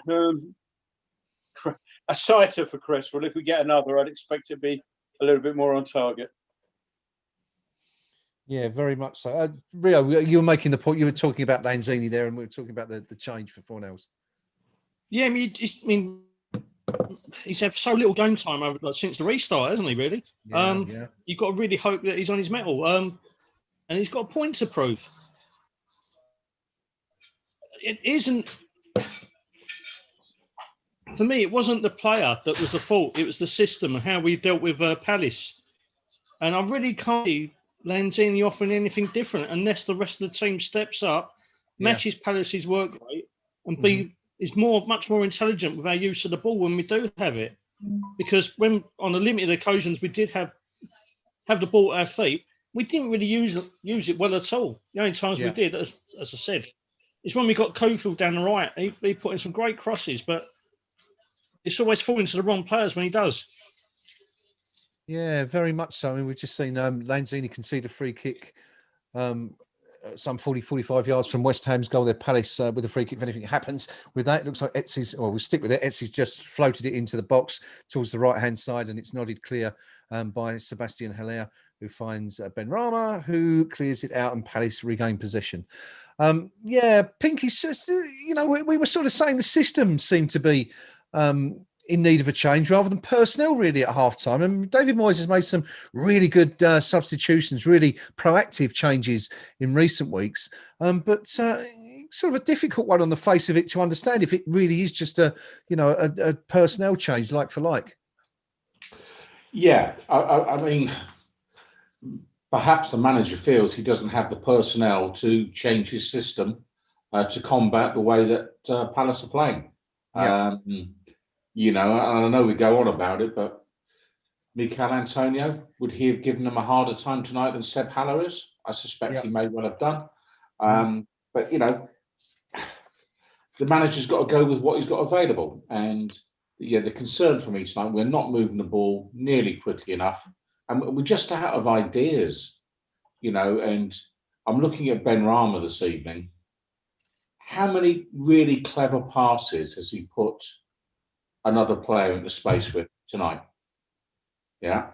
And great footwork.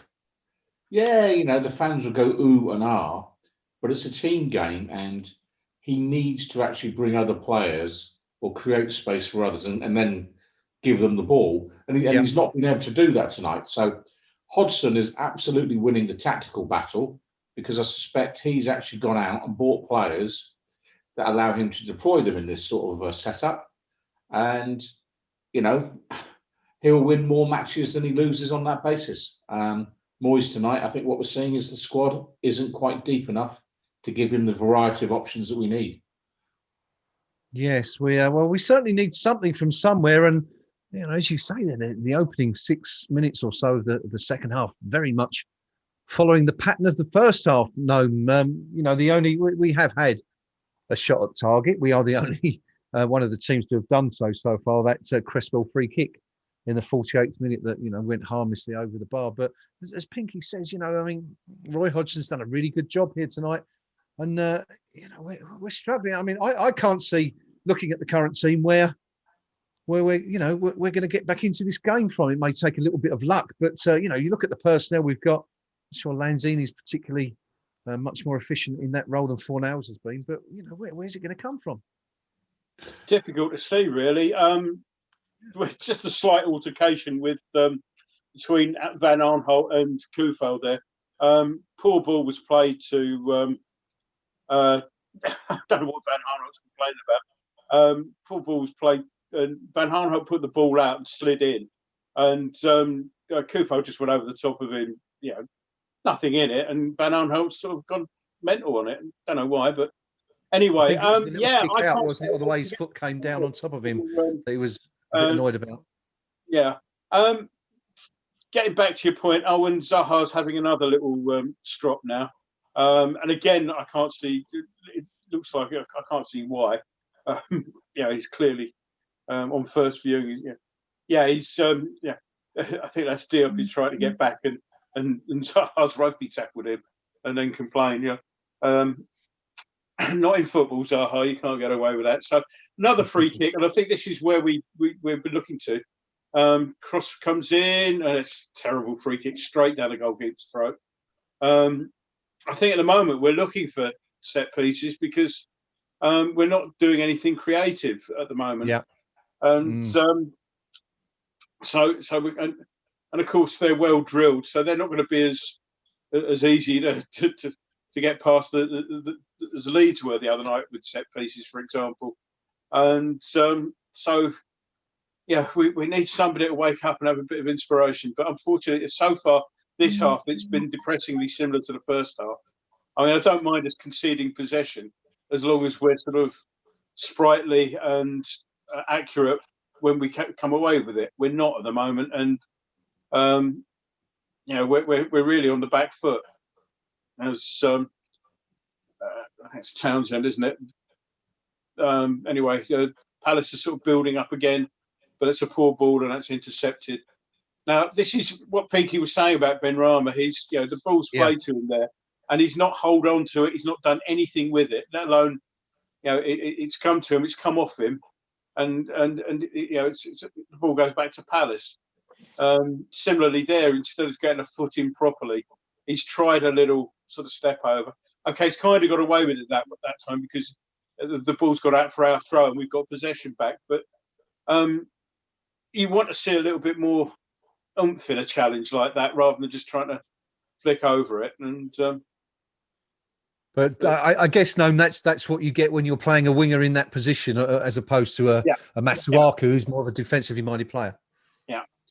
We've worked it out well anyway, and Kufal's going down the right-hand side, and he's done very well there.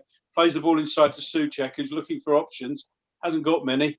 Lanzini on the ball. He's trying to work some space. Lovely ball out to Bowen. Lovely chip cross in. Oh, yes! What a goal! Hello with an overhead. That's a goal. Pick that out. Pick that out of the net. What a goal from Sebastian Haller out of nowhere. Pinky, what about that? I mean, a well worked goal by West Ham United, and credit Vlad the lad Kufal because he worked incredibly hard to work the ball down the right flank. We moved it into the centre. Lanzini plays it back out wide. It's a bit of a just chip the ball up so it's 10 yards out from goal kind of cross from Kufal. But Seb Haller, I mean, take about escape to victory 10 minutes ago. Pele in his prime. That's what you're looking at there. Yeah. You are looking at Pele in his prime. Bang. In it goes. Dare I say it? Andy Carroll, another player who did a very similar overhead kick against Crystal Palace. That goal was so good, Haller celebrated it. That is remarkable. Fabulous. So, and I've just got a text my mate Jeff, who said to me, we need to get Haller off. So, Well, we talk about the commentator's curse, and a few moments before, and I hope he doesn't mind me pointing this out, but a few moments before that rocket hit the back of the net, Simon Osborne on the YouTube chat says, we're looking toothless tonight. Haller has been absolutely shocking. So, Simon, can we have some more from you, please? Of course, he says he takes it. Same again, Simon. Same again, please, buddy. Not one of us making that faux pas tonight. Rio, Simon, just repeat this phrase. Pinky has more chance of winning the Euro Millions jackpot than we do of winning this game tonight. Okay, just for me, please, Simon. What numbers did you pick, Pinky? All of them. I actually did win on the Euro Millions jackpot yesterday, £3.20. So marvelous. There we go. Well, every little helps, as we say. Rio, we were talking about Haller. We were kind of a bit concerned, weren't we? We were saying, where's the goal going to come from? We're just not looking like scoring. But Well, my gosh, that's he's going to be another everywhere. goal of the He's just season had a contender, isn't defensive it? header. Rio? Yeah, that was absolutely stunning. Absolutely stunning. He doesn't score bad goals, does he? You know, it's not the first time he's done that kind of thing for us. Yeah. He isn't a bad striker. It's just we don't set up in the right way to exploit his strengths. But Tell you what, he's woken him up he because can he's pull been back in defence. He's challenging for throw-ins, and you know, it's like, wow, what a difference a goal makes. Yeah, very much so. But Rio, what a strike that is! I mean, as you say, he scored some worldies since he came to West Ham, but that's got to be up there with the best of them, hasn't it? yeah, I hate to say it. It's a little bit closer, but it's very reminiscent of Andy Carroll's one against the same opposition a couple of years back. But this was in a tighter space. And again, the delivery from Kufal. I think it's like the fourth or fifth cross he's put in, which has been absolute quality. 4-0 was unlucky with that one in the first half, I thought. But this, there wasn't a lot on for Seb. And he's just made the absolute most of it. And that is an absolute beast of a goal. Yeah, it's an absolute stunning goal, and you know we saw him score the goal at Sheffield last month, which was the goal of the month winner, and I think we've probably seen December's one there tonight, Rio. Yeah, we had to play either something. It was either going to be a set piece or a piece of magic, and you just couldn't see where the magic was coming from. But the French Paul Daniels has just performed a trick and a half, hasn't he? That one, that was amazing. What I would say about the goal is, and the finish, marvellous as it was, the build-up, the approach to it was fantastic. Kufal did brilliantly. Souček didn't panic when he didn't have an awful lot on. Found Lanzini. Lanzini brought Bowen into it superbly well, and the cross was just teed up for that, wasn't it? Yeah, very much so. 59. Well, we're approaching the hour mark, just a few seconds away now. West Ham United 1, Crystal Palace 1. And Pinky, it's a different game all of a sudden. West Ham in the ascendancy. Goals change games, you know. We all know that, and suddenly there's a little bit of a spring in our step, a little bit more belief, and just as ours is growing, you can see it, you know, just seeping away from the Crystal Palace players. So.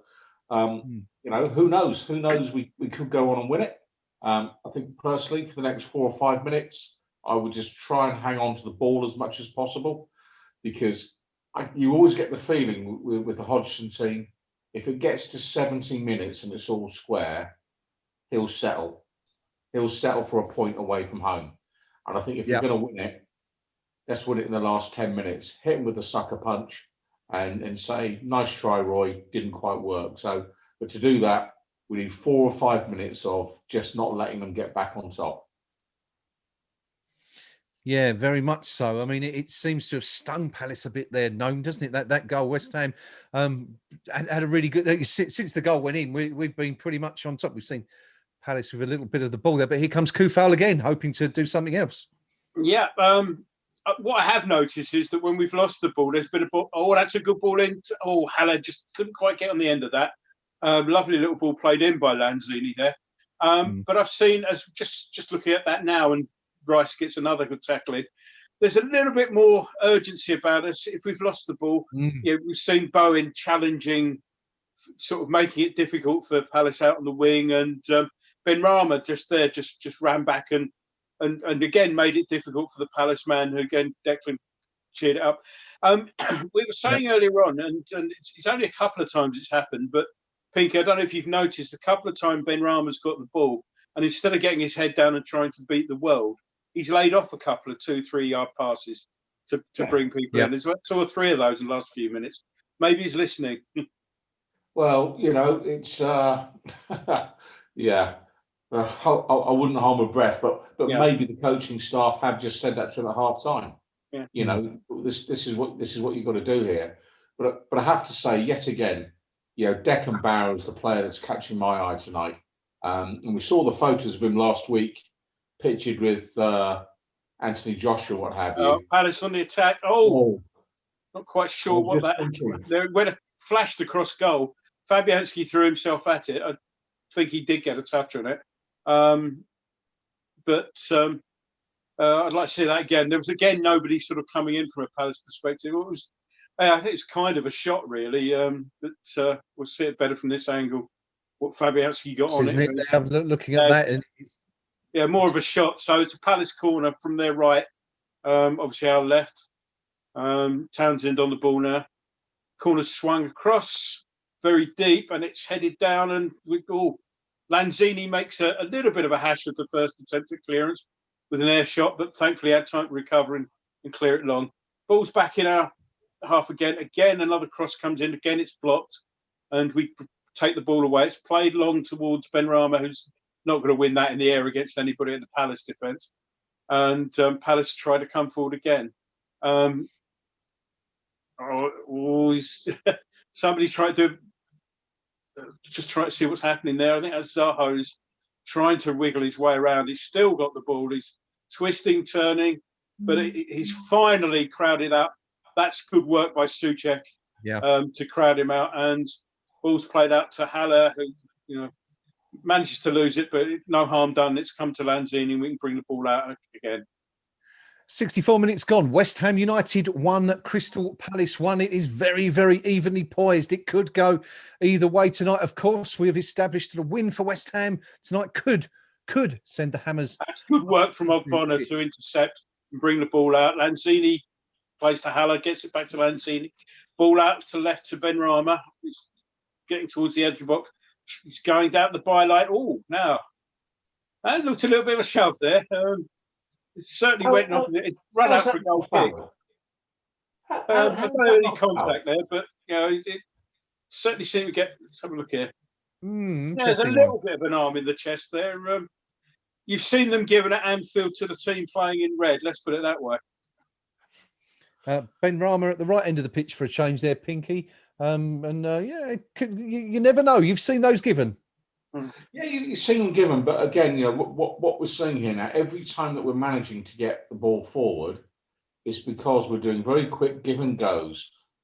Short, simple passes, find another West Ham United player and move. Yeah. It's basic football, but moving it quicker, and just do the basics better is what's dragging us out of the mire in this one.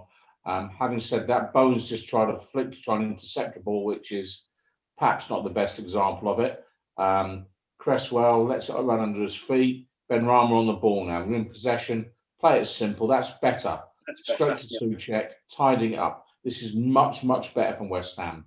Simple stuff. Yeah. Kufal now makes a good run down the right. Yeah. It was a poor ball, actually, from Rice. It should have been 3 or 4 yards further in front of him, so he had to sort of check his run, get it.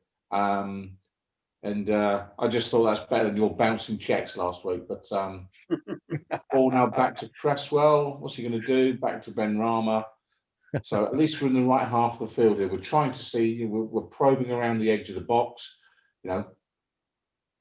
Rice on the ball, plays it wide to Kufal, puts it across again.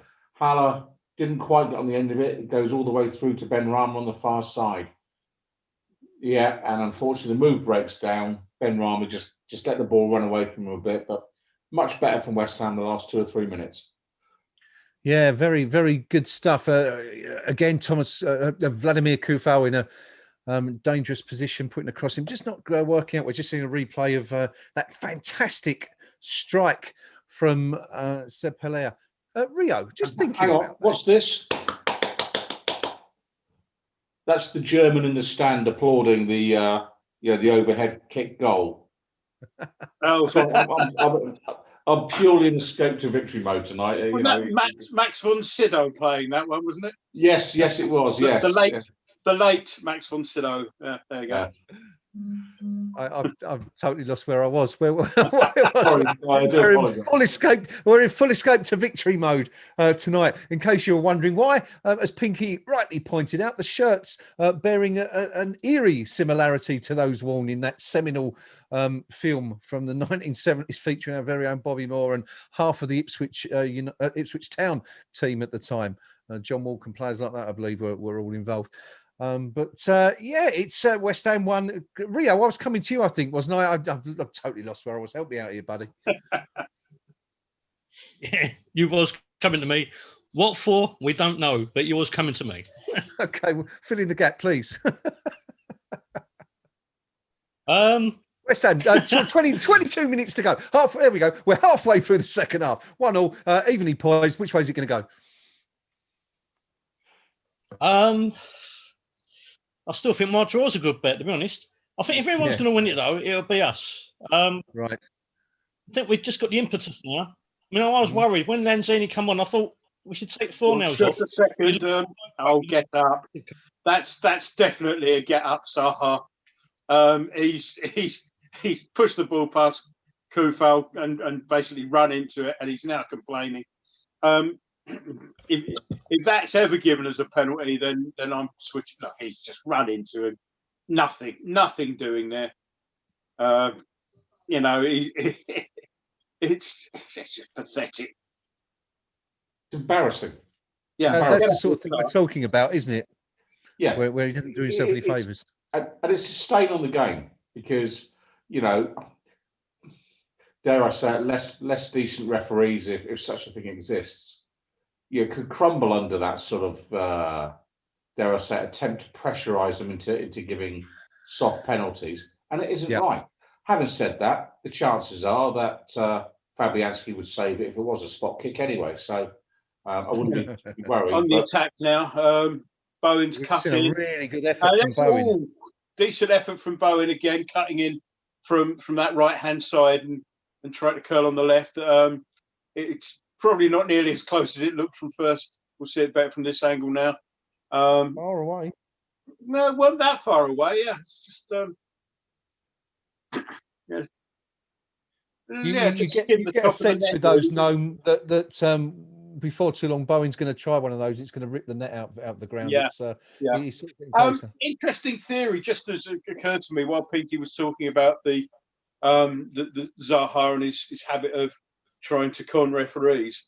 And I do wonder if the actual choice of referee for this match has had anything to do with it, because hang on, we've seen a red card. There's a red card. Gnome, just break in there for a second. Wow. It's Benteke has been shown a red card. Palace are down to 10 men. It's the 70th minute. Well, let's do. I think we all missed that, didn't we? I don't think any of us scored it. It's the second player goes down. I saw the referee blow the whistle. It's the second yellow. Benteke's gone in with presumably with exactly the same sort of challenge that got him booked in the first place. The referee, nothing if not consistent. Obviously Benteke is arguing the case. Well, again, it's Souček who's the recipient of the. I don't think there's anything in it personally. Rio, have you managed to see that? Because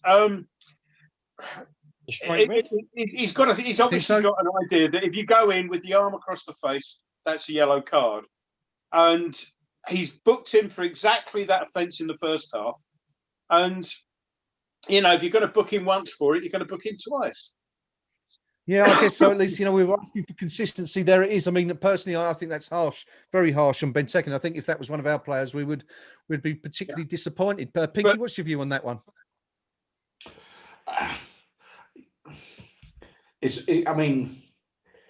The two yellows thing. Gnome's right. The ref's boxed himself in. He's boxed himself in, having booked him the first time. He's doing it the second time. Having said that, Thomas Souček's a big old lump, and he probably wouldn't be my first opponent if I was picking someone in a pub fight. So, Benteke's clearly made some sort of decent contact with him, and the ref's called it. Off he goes. So now, I was talking about Hodgson, maybe if he gets to 70 minutes, settling for a point. I think, dare I say it, I think he's definitely going to go down that avenue now. So let's see what we've got in the tank here. I've just got a feeling that we're looking at a Declan Rice screamer 2 or 3 minutes from time to bag the points and send us all home happy. Yeah, I've just got a feeling that Rice is going to do something here tonight. Well, from a Palace perspective, if you're going to have someone sent off, Benteke, okay, for all the joking about him him not being very good, but it's something that he's a striker, so it won't need an awful lot in the way of reorganisation, because you're not going to have to bring a striker off to stick another defender or midfielder in. So they'll just play without a striker, which arguably Benteke. Sorry, as we get on the ball, can Kufo keep that in? No. It was a good-looking ball, but it was just a little bit too far. I mean, I was saying about the referee earlier on with Zaha, just as that all blew up. Coote has not got a very good reputation, even amongst referees, it has to be said. And he's a rookie referee, to be fair to him, so he's still learning the trade to a certain degree. He's had his fair share of controversial moments this season. He was the VAR ref that upset Liverpool, so that when he got picked from again, they had a quiet word, and he was assigned other duties, shall we say?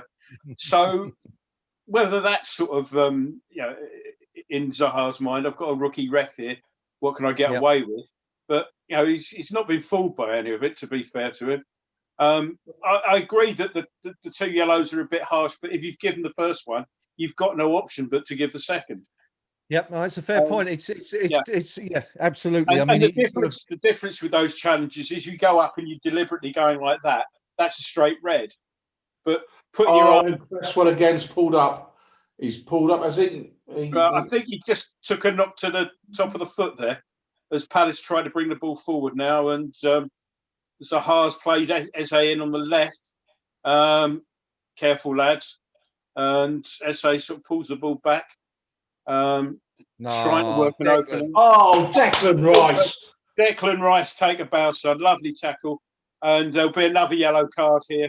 I think if Rice had taken it on, that was a yellow card that would have happened a few minutes later when the play had stopped. But the ref decided there was little advantage. Had the shirt pulled off him, but it was absolutely superb, that tackle. You want to see a better tackle in this division all season. You won't. There's timing, absolutely brilliant tackle. Brilliant tackle. And absolutely. I was waffling on 10 minutes ago about at the boxing and all the rest of it. The point I was going to make, if he was a boxer, he'd be Muhammad Ali, because no one can lay a glove on him. They cannot lay a glove on Declan Rice tonight. Corner to West Ham, another Kufel cross from the right. A sort of slice clearance, I think that was from Ward. One of those ones where he sort of aimed the kick one way and it's gone completely other. I think a substitution's happening as linesman's held his flag horizontally, and we're just seeing what's going to happen here. It's Ayew. I think it's Ayew coming on for Palace. Ayew coming on for. Oh, hang on. There seems to be a bit of confusion. The numbers board has disappeared. Oh, Ese's walking off. Strange. Walking off behind the goal which is, I think Hodgson will have a word with him about that, because he might have trudged across the pitch slower rather than just going off at the nearest point, which I know you're supposed to do, but Palace will want to run down some clock time here. But Ayew on anyway for Eke. As the corner comes in, it's not a very good one, doesn't beat the first man. Kufel's the furthest man back, plays the ball down the line to Bowen, whose control lets him down. And eventually the ball trickles over for a Palace throw. Yeah, nothing happening there. We've still got 14 minutes to go. Plenty of time for West Ham to find this second goal. I think David Moyes and Kevin Nolan sniffing blood on the touchline a few moments ago, looking at what they could do. Ayew is on for Eze, which seems to me a little bit of a strange substitution, because I thought the youngster had a really good night. We spoke about him at the top of the show, and I think he's done very well so far. But Rio, I wanted to come to you, rolling right back. You have not had the opportunity to speak on this one yet, but I just wanted to ask you about that. That second yellow. You seem to think that. I think you mentioned it was a straight red. You felt it was a straight red. That challenge. I know. I thought the ref pulled out a red straight away, and that was it. I see. Sorry. I thought it was a little bit harsh, but it's the modern game, isn't it? Yeah. And how many times we see Andy Carroll get punished for that? Now, up at Burnley, he got done within the first few minutes. Yep. Well, so not easy. It's not difficult to get pulled up for that against Burnley. All you've got to do is stand within the same postcode area as a Burnley defender, and they'll go clutching their face. So, Carlton Cole, poor old Carlton Cole used to get pulled up time and time again. never getting anywhere near a defender, but they just go down. And the referee Well, that was the automatically. point I was making earlier, though, about both Cole and Carroll getting pulled up for it. But yeah, so harsh as far as you're concerned, Rio. Really, you think? It's a little bit harsh, but it's the way the game is now, isn't it? I mean, that's why these kind of strikers are such a rarity now, because every single time they go up for a challenge, aerial battle, whatever, 99% of the time they're going to get pulled up by the referee, even when it's something really innocuous or nothing's happened whatsoever. Yeah. So, it's modern day football. It's not always for the better, is it? I mean, I do like an aerial battle sometimes, but it's a dying art. For those unfamiliar with these broadcasts, Rio is actually watching in black and white. I told you my stream was behind.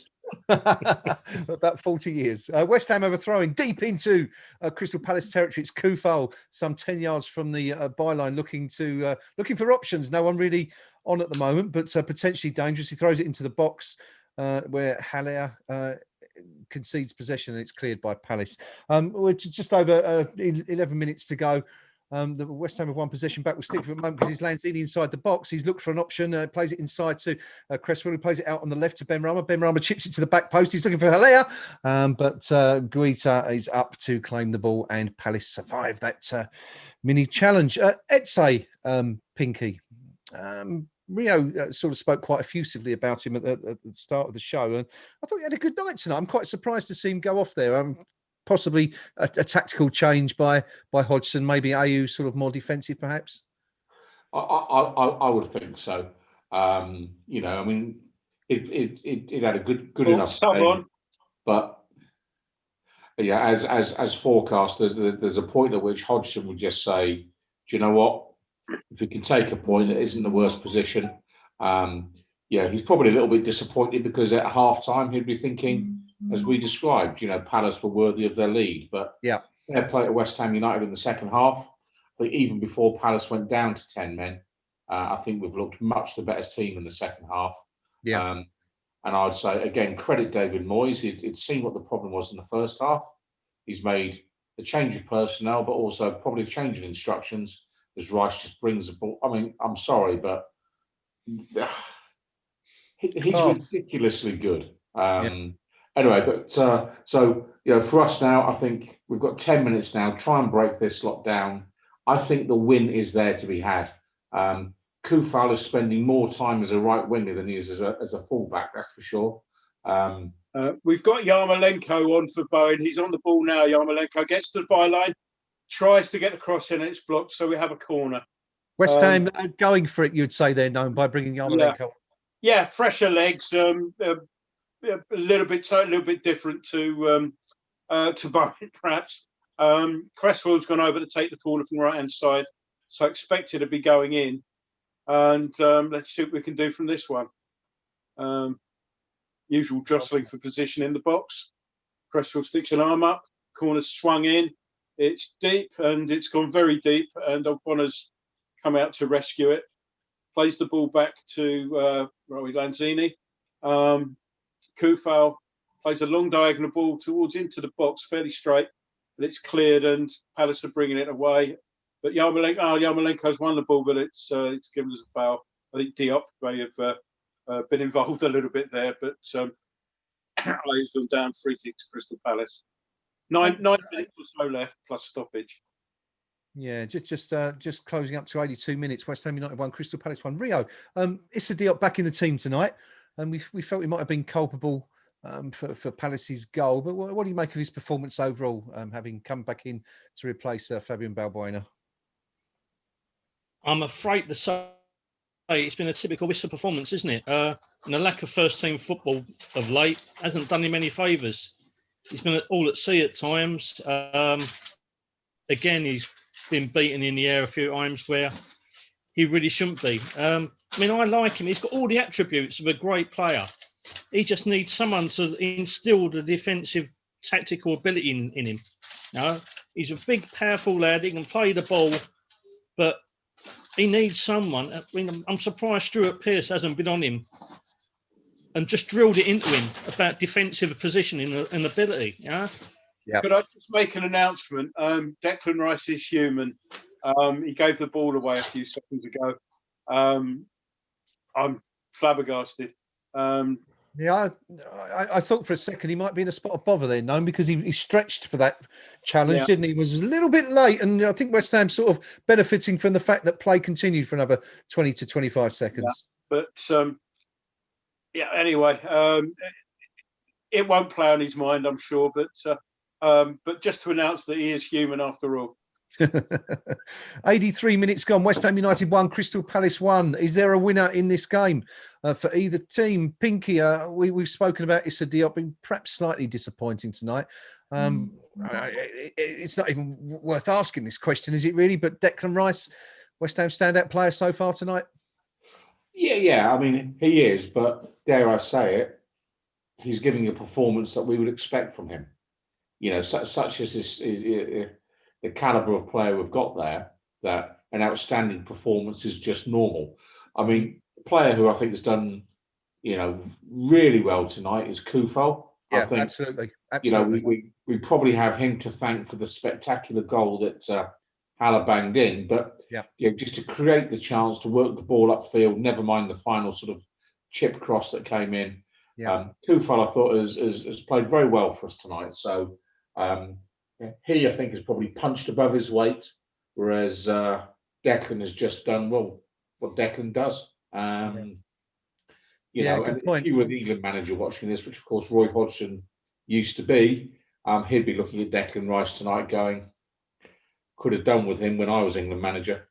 That's how good Rice has been this evening. Yeah, it's been. I would say it's been a class apart, but you're absolutely right. I think. To mention Vladimir Kufal, of course, we spoke about him in the early exchanges where he nullified Zaha for the first 10, 15 minutes. And of course, in this second half, Nomi's played a far, far different role. He's been playing primarily in the opposing half of the pitch as our main attacking outlet in some ways. Yeah, I mean, I was saying in the first half how well he was doing with Zaha, and he's done very, very well. As Palace are about to make another change. As I say, I mean, it was his run that prompted the goal. I mean, it was a little while after the goal, but Townsend is being replaced as we speak. I think he's running the clock down a little bit. And the wonderfully named Jeffrey Schlupp, which is it's a great name, isn't it?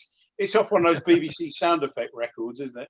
And, he's come on to replace Townsend. That'll while a minute or so away of the clock, and we go again. So, bit of head tennis in the middle being played at the moment, and sort of thing that you've been all saying, get it down on the floor. Haller finally gets it on the floor. Oh, nearly a nice ball, just a little bit too much on it really for Lanzini to do much with, but it was sort of.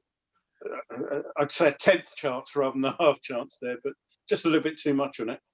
Haller did well there to get the ball actually down to play it to somebody's feet.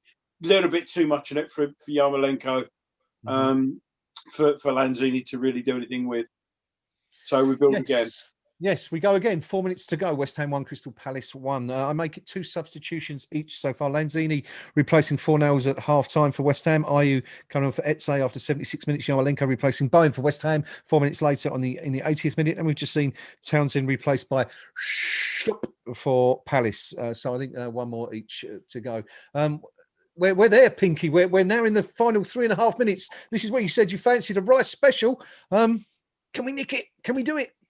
As opposed to me, what I normally say this time of night, I fancy some special rice. But, very good, very, very good. This is scripted, I mean, but, it's nice to see us actually, in the right part of the field. Lanzini on the ball at the minute, played it back to Kufal on the right, ball crossed in, clearly aiming for his fellow countryman Souček, but of course the ball was cut out in the air by Souček put a little bit too much on. And look at this. I mean, we talk about bringing on the big guns. Roberto. Coming on now. Bobby Snoddy, on you come, son. Who's going off? Who's going off? Yep, and it is Peter Sellers going off, otherwise known as Syed Ben Rama. Off he goes to join, well, not to join Benteke in the showers, because Benteke will be in the showers, or rather than the bath, and he probably jumped in to find all the water drained out because there'd been some Frenchmen digging a tunnel or something like that. You know, just when you think your evening couldn't get any worse, Benteke. Yeah. Poor old Max to victory. Hang on, we can still win this. We're only 4-1 down. Yeah. Yeah, fortunately, West Ham not in quite as much shtick as the escape to victory team at that point, but still looking for a winner. 2 minutes of normal time left to play. I can't see an awful lot of extra time, maybe 3 or 4. Perhaps we've had 5 substitutions, I guess, so far. So, maybe another 4 minutes or so, Rio. But sort of West Ham losing their way a little bit the last few minutes, Rio. We saw that cross coming from Kufal, but we haven't really put an awful lot of pressure on the Palace goal, have we, since that dismissal for Benteke? I think I'm looking down my notes, and I can't actually see a shot since they went down to 10 men. No, not at all. I think what the problem has been really is that news has filtered through to London Stadium that should we score a winner, a certain person in Brentwood might be singing Victoire, Victoire. And nobody wants to hear that, do they? It's just a devastating strike from Declan Rice away, I can tell you. Of course, the stadium is a corner of Budapest that will ever be France. Yes. Well played in the end, Yarmolenko, to stop a run down the left. Throw into Crystal Palace deep in our territory, down by the corner flag, which I suspect is roughly where Palace are going to be trying to get there. Amazon Prime have announced Kufal as man of the match, which I think is fair comment. I think Rice has been the standout player himself, but I wouldn't argue with giving it to Kufal because he has had a fine game. And now, what do we get? We just got to throw in here. So it's all getting very messy, Gnome, out there at the moment. Palace doing a fine job of spoiling it, as you would hope to do in their situation, I suppose. Yeah. It's as the possession stats, as you might imagine, with 11 against 10, it's 76% in favour of West Ham. 4 minutes, which was what you were saying, and I just said 4. That seems about right to me. So 4 minutes to go and try and pick another 2 points out of this one. But we've got the possession, but Palace are quite happy to let us keep possession this far out, obviously. So Lanzini's trying to probe a run now. Plays it to Cresswell. Cresswell outright to Snodgrass. Plays it down to Lanzini. Snodgrass again on the ball out left. Lanzini again trying to pull some strings. Declan Rice with a scream. Here we go. Oh! That was it. That was the chance. That was the one. Pinky called it. Declan Rice pulling the trigger 30 yards or 25 yards from goal. I think it's clipped the crossbar. I think it's clipped the bar. The back stanchion. The back stanchion. But maybe 5 or 6 inches. It weren't a bad effort. If that got in Pinky, God knows what. But I think that was Pinky's moment gone, though. I think we got another 2.5 minutes, I suppose, left. Yeah, we're rapidly approaching that one last chance territory now, where it looks like Palace have probably done enough here to survive, and of course this would only be West Ham's second draw of the season so far. Yeah. The only game that's previously ended. You wouldn't put us on your pools coupon, would you? No, very much so. Not this season. The only draw, of course, so far this season coming at the end of October in that 1-1 home draw against Manchester City, a match in which West Ham led through Michail Antonio, a player that we have missed a bit since. But the goal, West Ham's goal, Rio, coming from a man who, let's be honest, probably hasn't done an awful lot else throughout the game tonight, but looks like he saved a point for the Hammers. Sebastian Haller with an absolute worldie tonight. Yeah, I think it's one chance, one goal. With those kind of stats, I'm not arguing. Cross comes in. Haller gets another header and it just drifts over, unfortunately. But we're giving it a go. We've got about a minute and 90 seconds or so left, or slightly less than that now. Haller did well, got the header in, and it just looped over. The keeper had his hands there, more as a precaution than anything else. But it was. Looks like he had that one covered, but I mean, until that moment, Rio, I think you're absolutely spot on. I think that was his only chance, wasn't it, Haller, of the game? And what a finish! What a fantastic goal! Absolutely superb goal. And we haven't really played to his strengths again, have we?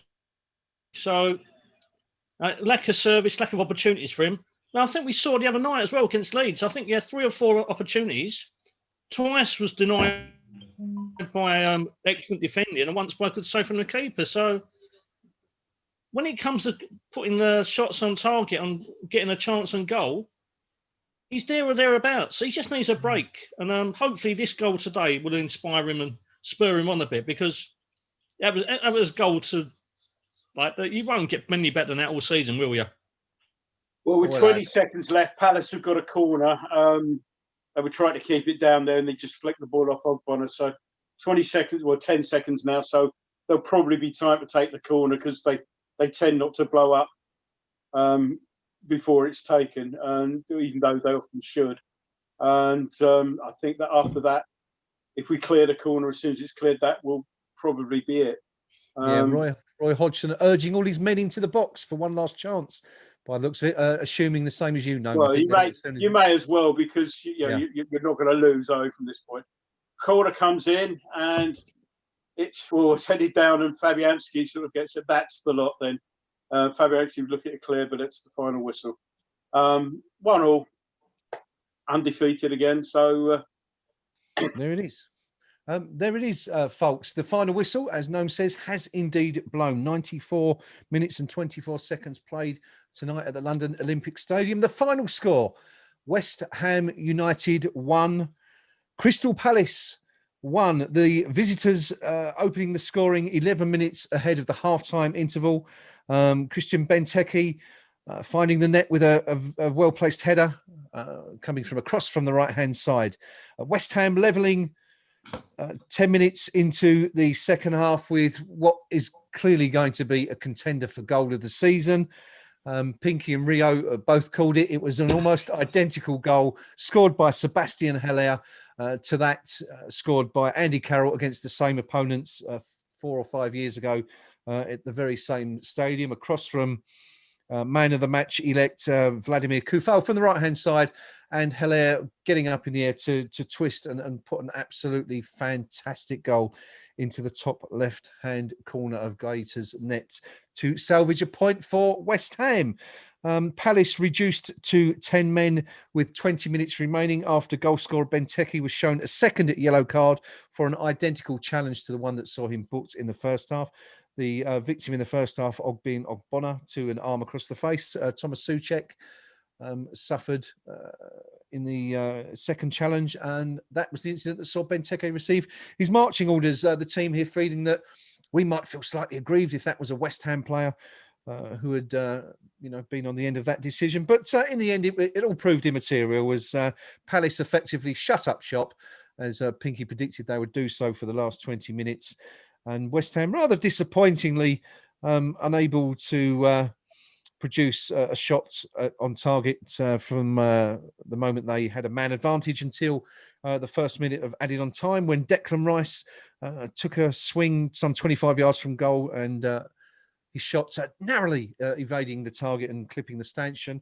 And Kufal, again, as we said, our probably the man of the match elect, putting a cross in for Haller to head onto the net in the final minute of added on time. So the game finishes Crystal Palace, West Ham United 1, Crystal Palace 1. Slightly disappointed, because it was a game we probably felt we could have won. But let's go to the team first for their instant post-match summary. Gnome, I shall begin with you, my friend. Your thoughts on what we've just seen? Well, which put us into 7th place anyway, as you may be looking. So that's where we were anyway. We sort of went up and down a little bit over the course of the evening. Considering how poor we were in the first half, you know, at half time, you'd have taken a point all day because we simply didn't look like doing anything. Much better in the second half, still without really imposing ourselves. But you know, there are going to be days like that. Palace's game is all about being difficult to beat rather than trying to win much, and we saw that in the second half, really.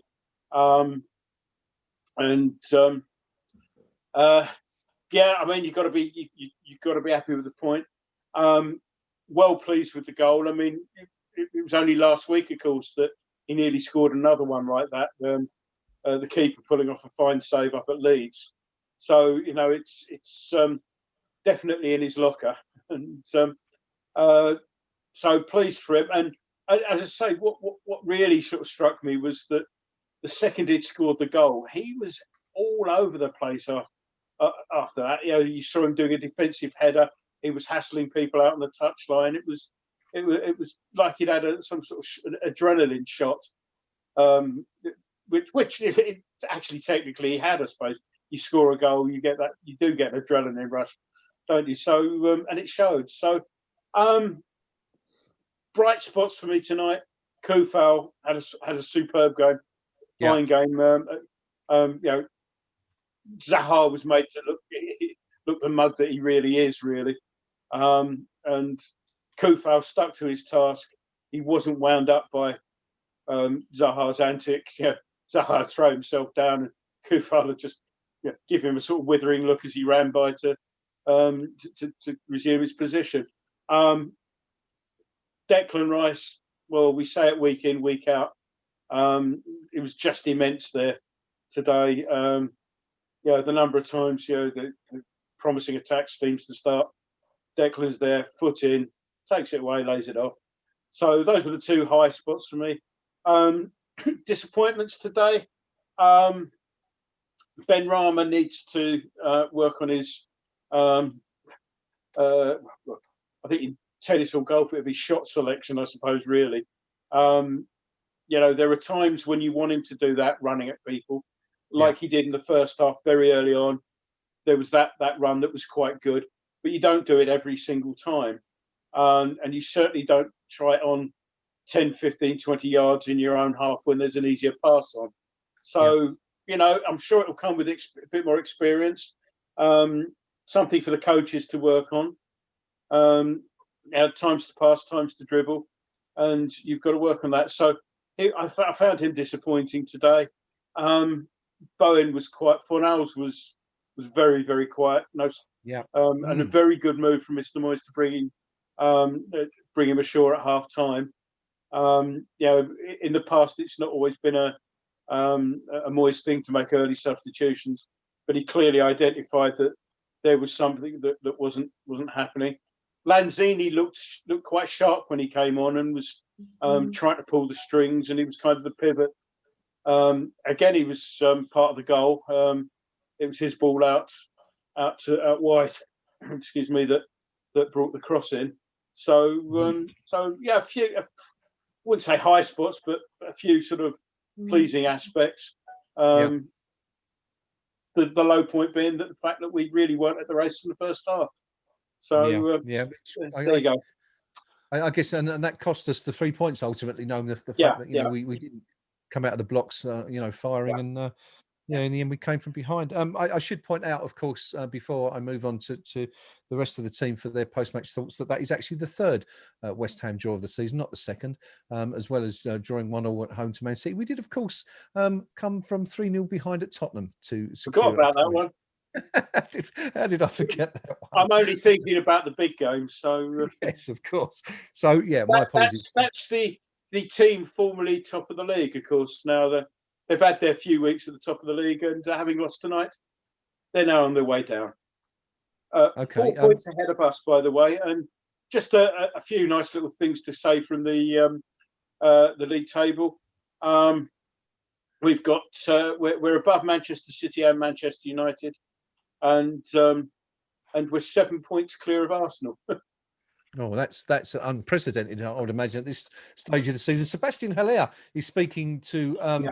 Amazon's. Try and listen. So, Gnome, if you can grab that for us and tell us what the presumably happy striker is saying there, that would be great. Rio, at half time, I asked you if you would take a point with West Ham trading 1-0 to that Benteke first half goal. Given the fact that we scored the equaliser 10 minutes into the second half and enjoyed an extra man for the final 24 minutes of the match, are you still as happy as you felt you would be at half time? Given the first half performance, I'll probably say, yeah, I am. It's a frustrating night, isn't it? You know, we didn't show in the first half whatsoever. We was very disjointed. We just couldn't break them down. And we didn't get our attacking players into the game whatsoever. Great start to the second half, a fantastic goal. But when Benteke got sent off, Palace just killed the game. It didn't do us any favours. They just dropped deeper. Again, they went back into that first half mode of working hard and denying us space. It's a frustrating night, isn't it? You know, overall, I think the draw is a fair result. I mean, because we haven't played well.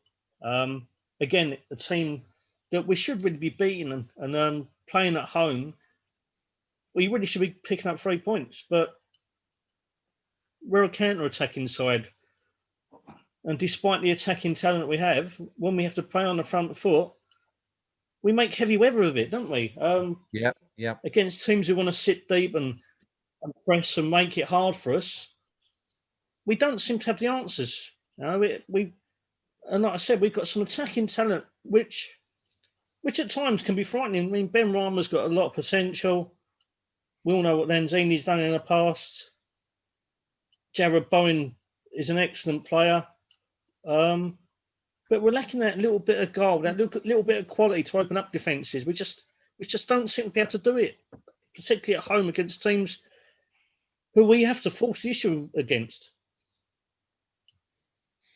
Yeah, it's a really good summary, I think, Rio. In terms of the personnel out there tonight, I mean, Pinky's cited Declan Rice and Vladimir Kufal as our best two players. I think it's going to be hard to disagree with that. But I mean, for your money, who would you have given man of the match tonight? And presumably it would have been one of those two. I mean, I'll give it to Vladimir Kufal every day. I think, as Gnome pointed out, in the first half, the much lauded Wilfried Zaha, all he had in his book was the side of the game that everyone hates.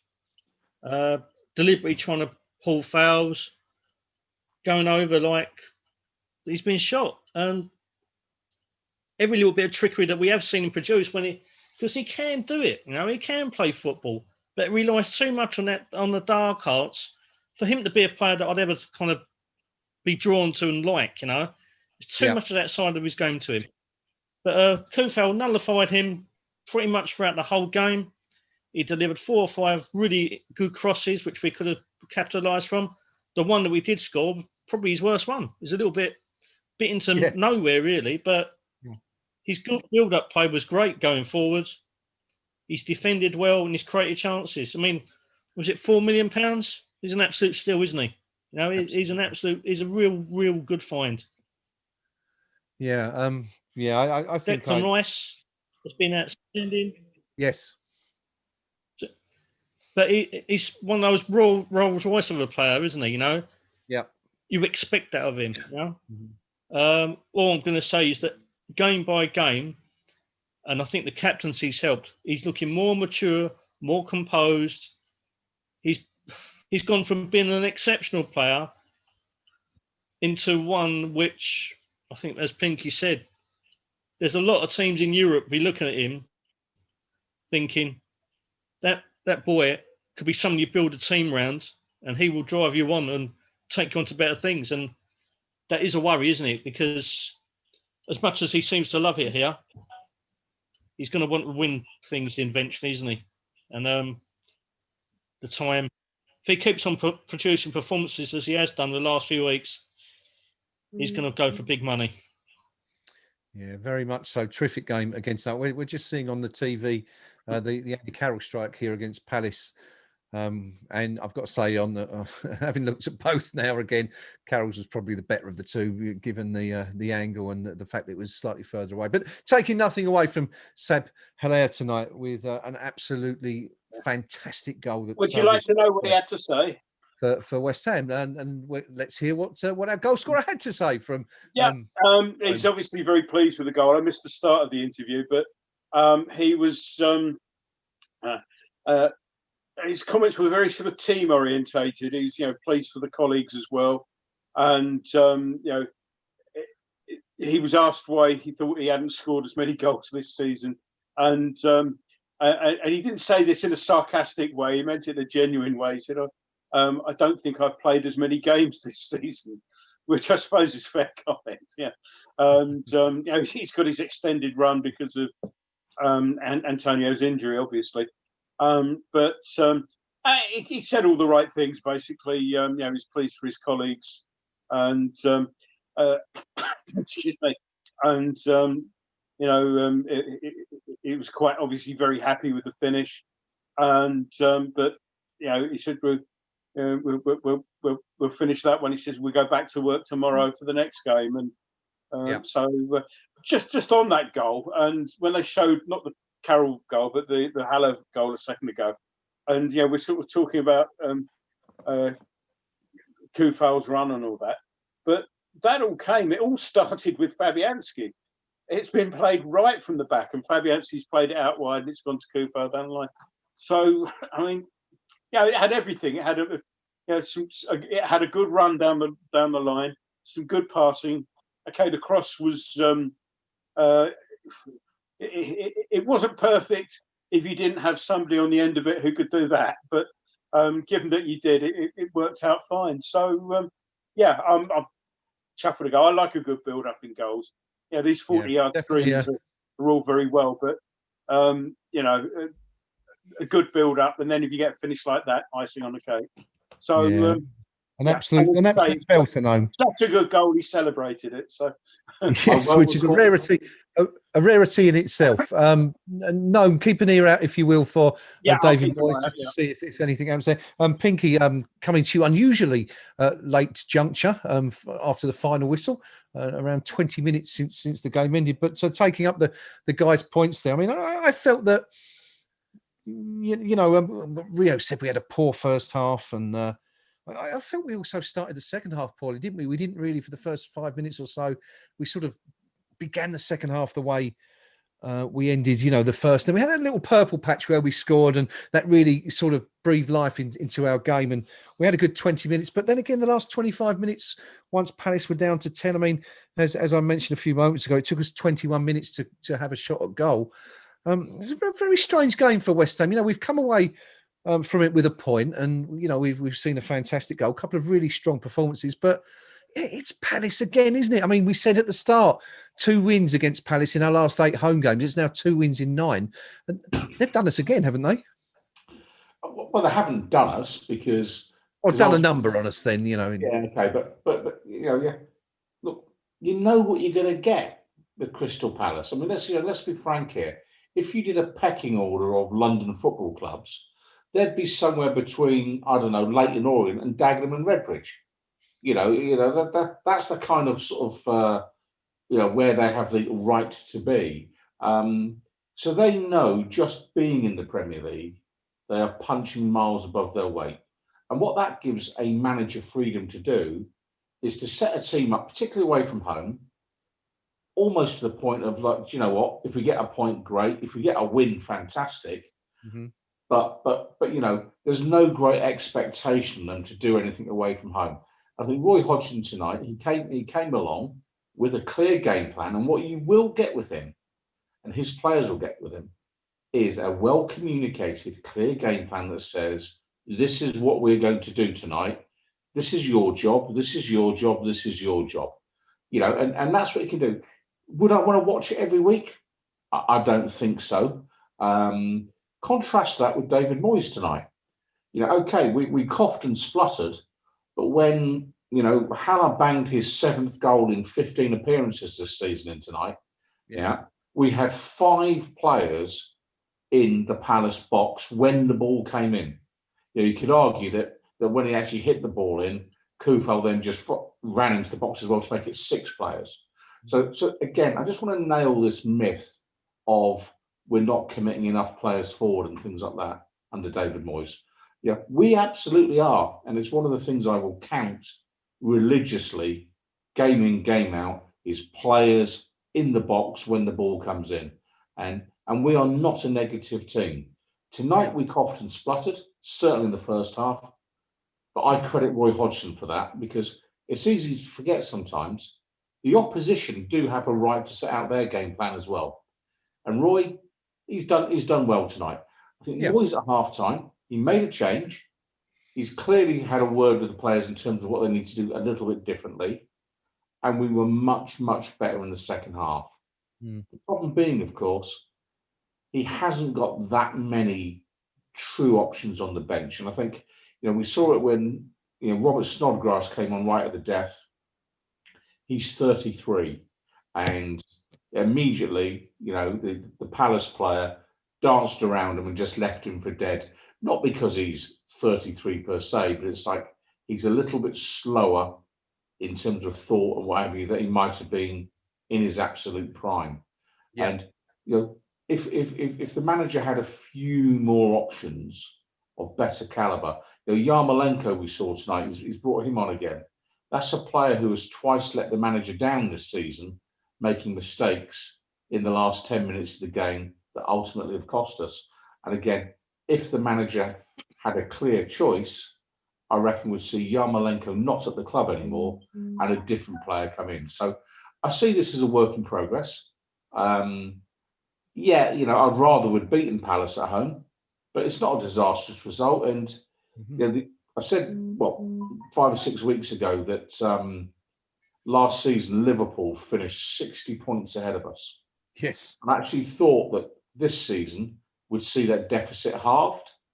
But if you look at the run rate at the moment, it's actually been reduced by about 2/3 if you know, extrapolated the data. So are we making progress? Yeah. Massively. Has the manager found a way to make us reasonably competitive? Absolutely. We're sitting in 7th place. We're above Manchester City, Manchester United, Arsenal, who are clearly on the fringe of a relegation battle. You know, and we're picking faults in the team. Yeah, I think we're doing quite nicely. I'm okay with what I've seen tonight in terms of result. I'd like a slicker passing game than we showed tonight for 90 minutes rather than for probably about 20 minutes we were passing the ball well. But generally, I'm okay. Not too disappointed. I'm with you. I think the point I think I was trying to make at the start with the question was that you know, Roy Hodgson, and this alludes to what you were saying, I think, right back in the first half, a very wily, experienced manager who knows his trade inside out. And once again, he's proven that by putting out a team to stifle what is a very creative and decent attacking West Ham team. So, yeah, I mean, I absolutely agree. I think you've got to give credit to the opposition. It's easy to sit here and maintain that we should have won the game. We should beat teams like Crystal Palace. But, you know, as you say, every team's got the right to set out this stall and play the way they want to do. And it's incumbent upon us at home to break those teams down. And we haven't been able to do it tonight. And it's just one of those things. But I'm sort of looking back at our last few games, Pinky. I'm going to come to Gnome in a minute because he's just been listening to Roy Hodgson and what he's had to say. But just looking at our last few home games, we've sort of not really hit the heights perhaps at home as we have on the road, have we? I mean, you sort of go back to the Fulham game perhaps. I mean, we did well against Man City. That was a very, very good point. Fulham, we've struggled badly. We managed, we were quite lucky to win that game in injury time. Villa, again, we were outplayed, I think it would be fair to say, and somehow scrambled to win there. Man United took the lead, absolutely exceptional first half, probably one of the best first halves we've enjoyed at home this season. Then the second half sort of fell away badly. And here we are again tonight. So I don't know. Is the stadium still proving a bit of a problem for us? I mean, people that would know me would know that I'd love to say yes. but actually, I'm not sure. I'd be truthful if I was. I think the problem for us is player recruitment, squad balance, and we're in this period of continually having to rebuild and rebuild because we're signing budget players for certain positions at the wrong stage of their career, which then need an upgrade. And Yeah. you know, we look at Kufal tonight. Played very well indeed. Well, 4 months ago, none of us had heard of him, or 5 months ago, none of us had heard of him. Yeah. And we were all, you know, bemoaning the fact that Zabaleta had retired. Fredericks wasn't quite good enough, you know, and then we had the whole Ngakia thing and Johnson and what have you. And we've gone out and spent a huge 4 or 5 million euros. And we've got a player that's done very well for us tonight. So where the manager again has had money to spend, you know, if you look at it, Bowen, Kufal, Souček, yeah, has he wasted a penny on his return? You know, the second stage at West Ham United. I think, you know, if I was David Moyes, I'd be ringing the chairman up on the morning and say, look, I've proven I can spend the club's money wisely. Yeah, I need a few more quid to bolster the team in January, because experience tells us if you don't strengthen, you slide down the table. And I just looked at one or two players there tonight. I'm not at all convinced of Issa Diop at all, and I don't think David Moyes is either. We know Angelo Ogbonna is getting towards the end.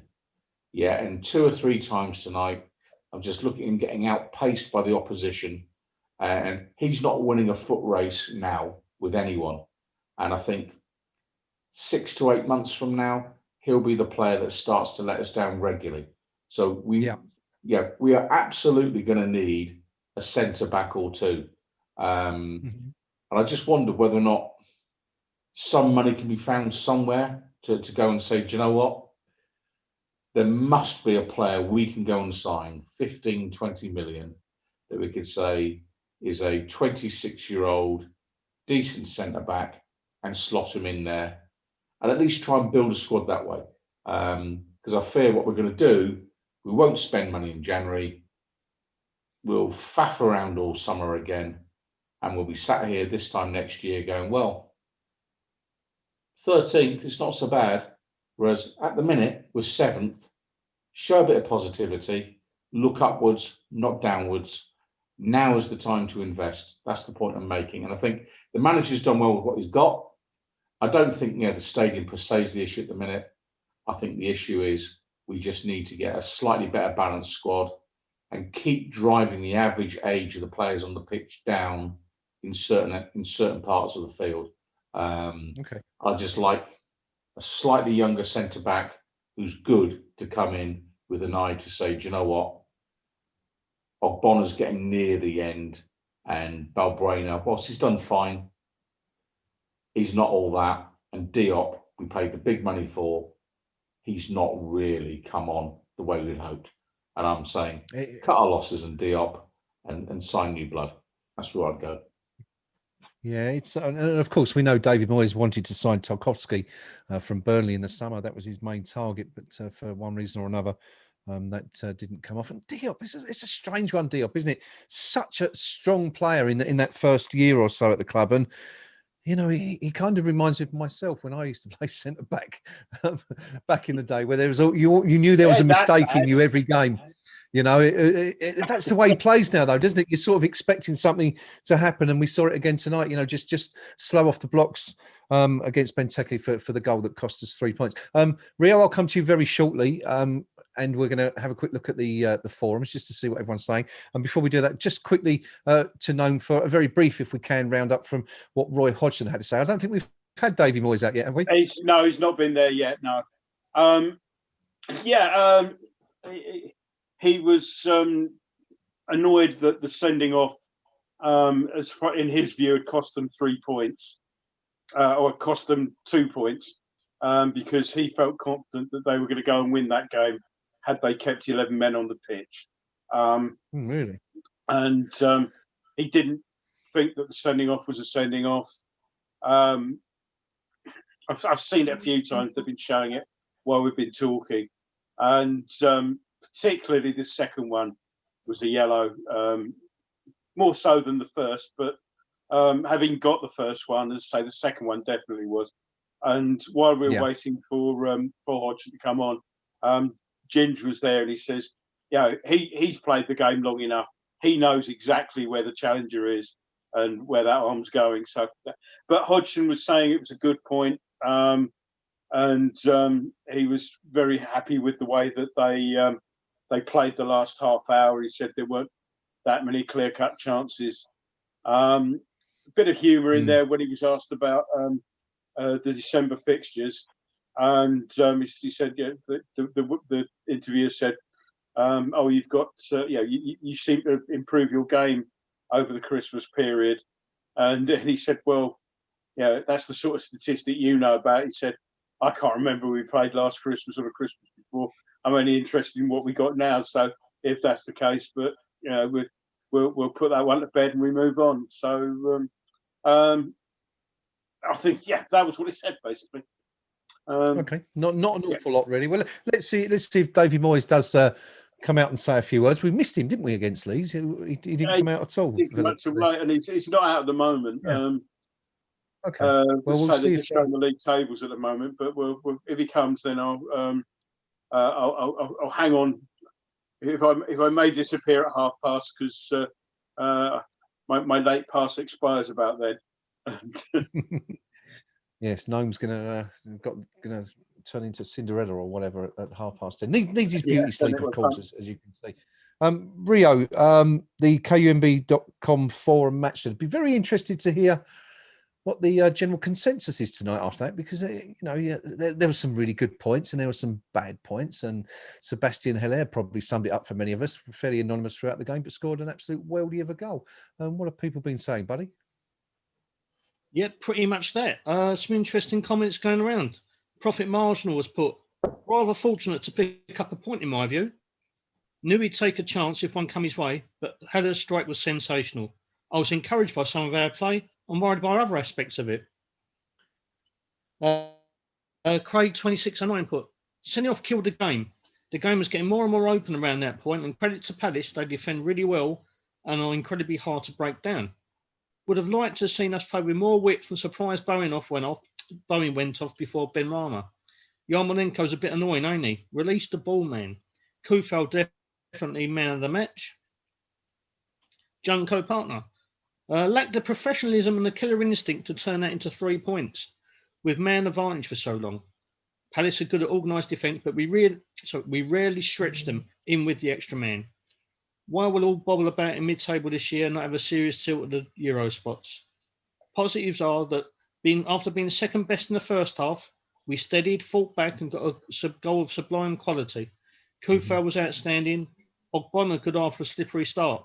Thought Lanzini's shone and deserves a start over Fornals for the next few, as Fornals looks half the player he was earlier this year. Brother Nero has put back-to-back games where we've gone behind, come back to win and draw and grab 4 points. So can't complain too much about that. 2 league defeats in the last 11 is lovely. And Heller, what a cracking goal. Greatest Cockney rip-off. Very top, I thought. Benteke really isn't a good striker. The sending off was harsh, to be fair. We'd have been up in arms if that was us. Heller's goal was superb. We didn't exploit their 10 men and got a draw, but it could have been worse.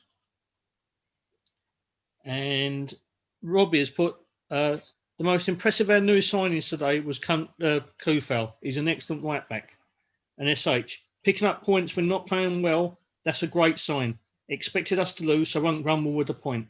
Declan is just a phenomenal player. He's head and shoulders above our best player by some distance.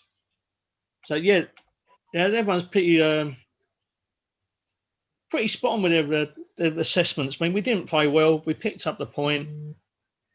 There are some positives to look at, but we need to sharpen up. The point that really stood out for me there, Rio, was the comment. I'm not sure who it was who made it, but mentioned how we'd been behind in the last 2 games, from which we've taken 4 points. Something we're not used to seeing from West Ham in recent seasons. That sort of resilience, resolve, and ability to come back from a a looming defeat, and that's pretty good, isn't it? Or does it indicate that perhaps we're not starting as strongly as we should be? No, to be honest, I mean, since 1895, I can only recall 1 year where if we go goal down, we never look beat. And that was the last year at the Boleyn, where Village's side, spurred on by world-class player in Paye, we were never beaten, was we? I mean, 2-0 down quite a few times. I think it was 3 once, wasn't it? And we always came back. We always thought we was in with a chance because we had that mercurial talent in Dimitri Payet who could light up any game and open up any defence. Here we've got as we've seen tonight, we find it hard to break down teams. No, we haven't got exceptionally world-class talented players who can open up defences, obviously. What we have got is a well-drilled unit and an immense team spirit. And the team spirit is shining through, isn't it? Because how many times in the past have we seen West Ham go 1 goal down, heads drop, and we never, ever look like coming back into the game? Now, it's different. And it's not down to ability at times, although we have some. It is down to a work ethic and a team spirit, which, since David Moyes has taken over the second time round, it just shines through how much he's developed that. And that's a massive positive. It's probably the biggest positive from Moyes' tenure, the second time round, that he has galvanised this squad, got them together. And, the team spirit is unbeatable at the moment. And I'd just like to point out, I don't know if anyone saw it. There was a season ticket holder question and answer thing with Declan and Jared Bowen the other night. And Declan said that a few bad eggs left the club. And since then, as I've just said, David Moyes has got the team spirit. It's a delightful place to go into train. Like they always look happy together. They always work for each other. They want to be there. So take what you will from the bad eggs. I mean, I think we can have a guess at who they could be. The people who left the club in the last 6 months or so. Mm-hmm. But I know it was a club-based Q&A thing, and you're not going to slag anyone off. Yeah. But the team spirit is shining through. Do you think that David Moyes is getting the absolute best that he possibly could out of this squad of players, or do you think there's more to squeeze from them? I think at the moment he's getting as much as he can. As Pinky said, his purchases have been incredibly astute. Everyone's come into the side and they're all working together. We need a little bit more quality, don't we? And with an ageing team, the spine of the team, Fabianski, Bonner, Antonio, they're the wrong side of 30. Yeah. So at the moment, Moyes is doing a marvellous job with the tools at his disposal. But we need to evolve. We need to invest and get fresher, younger legs in, and dare I say it, a little bit more quality in terms of ability to open up defences and cause problems for a team, not just when we counter-attack, but when we go outside and when we're forced to be on the front foot, we can play that way. Because at the moment, we're a brilliant counter-attacking side. When it comes to trying to open teams up ourselves, we're still lacking in areas there. Yeah, I think that's sort of, you look at the match stats and that illustrates that point really well. Shots tonight, West Ham created 9 shots, only 2 of which were on target. Which, if you looked at that on the face of it without having looked at the game itself, you would think was very, very poor return for 95 minutes of football. For the record, Palace had 7 shots at goal, also 2 shots on target, and West Ham just about edging possession 52% to 48%. But some really interesting points there. I'm going to have to. I'd like to expand that a bit, but going to have to move on because we are pushing on for time, and there's a couple of things I'd like to talk about before we go. Before we do that. Gnome's been listening to David Moyes' post-match interview, and what did the boss have to say, Gnome? The overall tone of the interview was that the team lacked energy, intensity. it was a midweek game too far, and he said it probably wasn't just us. He said if you look up and down the league, then it seems to have been a common theme over the last sort of 7 or 8 days. Excuse me. And he said the intensity and everything wasn't there that they'd had in the past. And he wasn't very happy at half time. He was asked about Haller's goal. He said, obviously, that'll sort of perk things up. And, you're happy that he scores goals like that. And he smiled. He said, I wouldn't mind a few tap-ins from time to time, though. He had a few chances, perhaps. But he was asked what he thought of the sending off. And he said, I haven't seen it again, but the one viewing I've had of it from live, he said, I'd agree with Roy Hodgson. I don't think that was a sending off.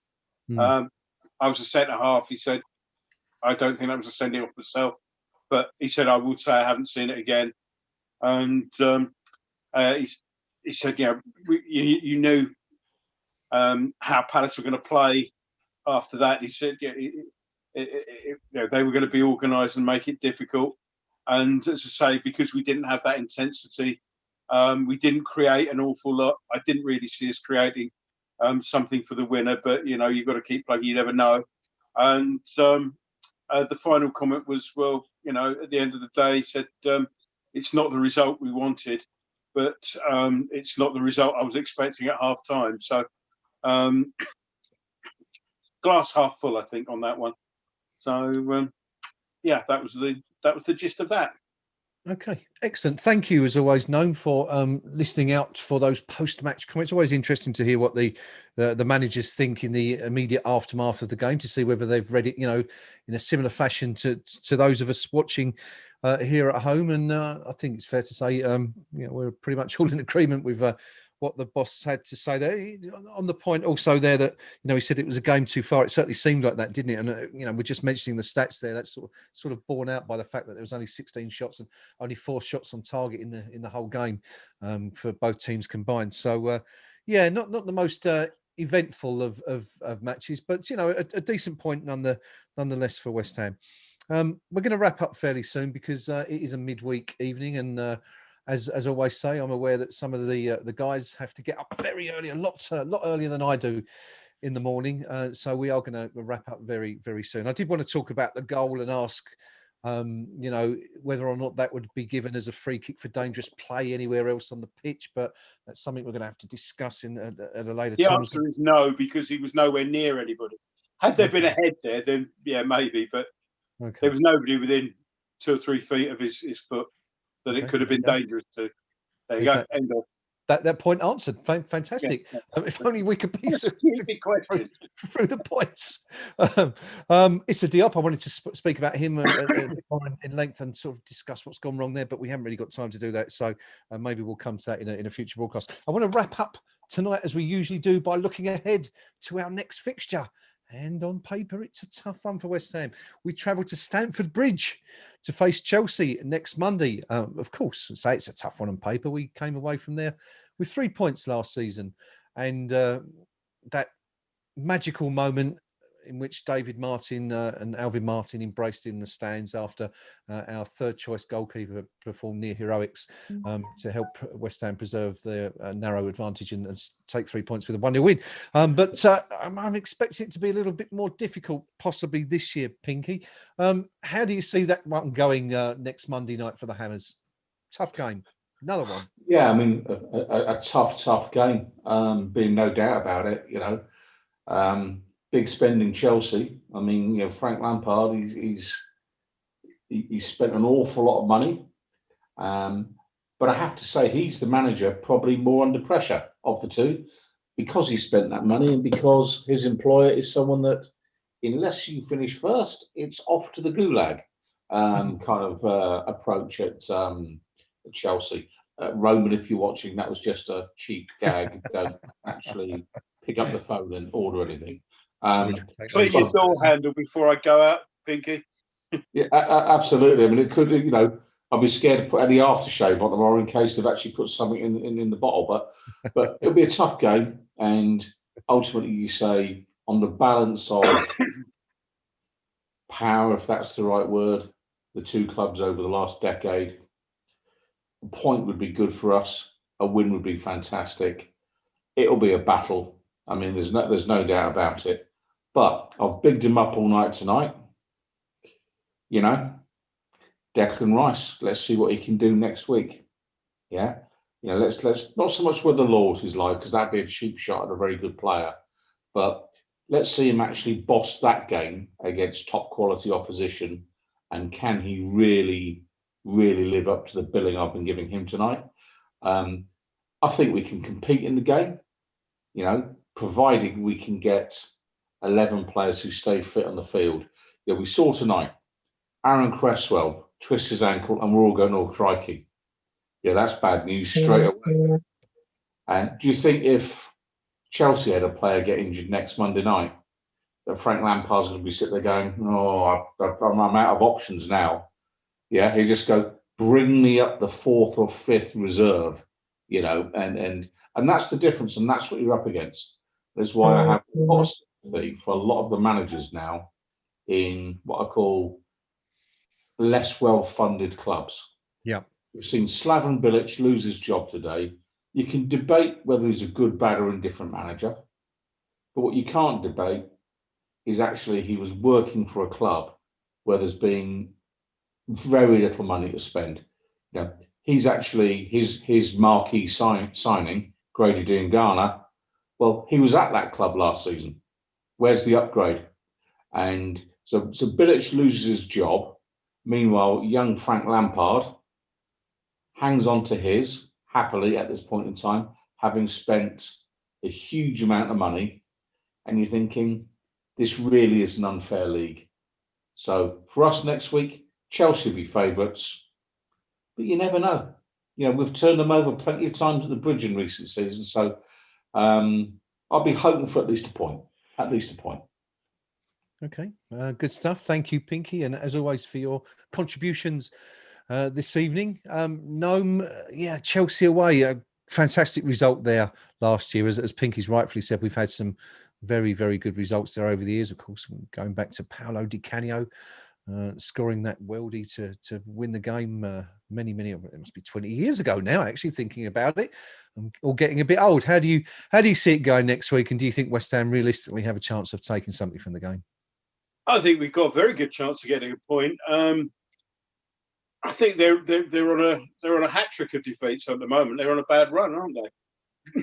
Good time to be playing them. You know, we've got the extra day to recover. Yeah, because it's not till Monday, is it? That's so right, yeah. So good time to be playing them.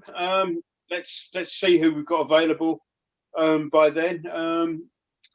Might be, somebody mentioned it earlier on, might be a good time to think about giving Lanzini a start over Fornals. He looked a lot sharper today, for example. I don't think we've got that much to be scared of. You know, it's going to be a good game. I'm looking forward to it. But points certainly possible, and 3 points is not entirely out of the question. Excellent. Okay, so more positivity. No, as always, thank you for your comments and for keeping an eye on the press conferences and doing the team sheets and all that sort of stuff. Great to have you as always on the team. Finally, tonight we're going to go turn to Rio. Rio, we as the guys have said, we haven't done too bad at the bridge in recent seasons. I think only one defeat in the last 3 seasons there, a draw also 3 years ago, and of course that memorable victory last season, inspired by David Martin's, as I said, near heroics, standing in for Fabianski and Roberto to help us take that win. Can we do it again? Can we make it, you know, just one defeat in 4 next week?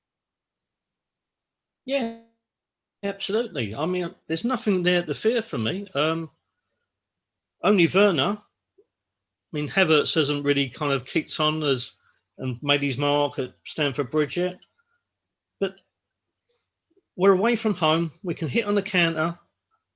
We can hurt them, you know. They're susceptible at the back as well. I think my only fear is whether Cresswell's fit. Now, I know he looked a bit. He took a couple of. He went over in his ankle earlier on. Looked to get a bit of a knock in the second half at one point as well. If Cress is fit, I have no worries whatsoever. We'll keep it compact, hit them on the break, and we can do some real damage.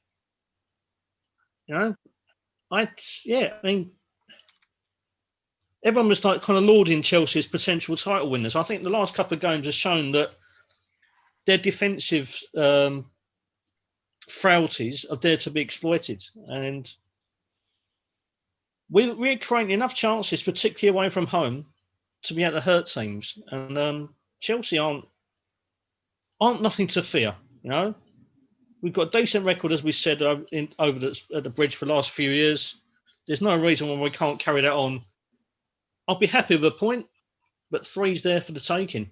And it makes my life at work a lot easier because I work in Chelsea heartland and it's not particularly pleasant at times. So, yeah, please, West Ham, let's do a job.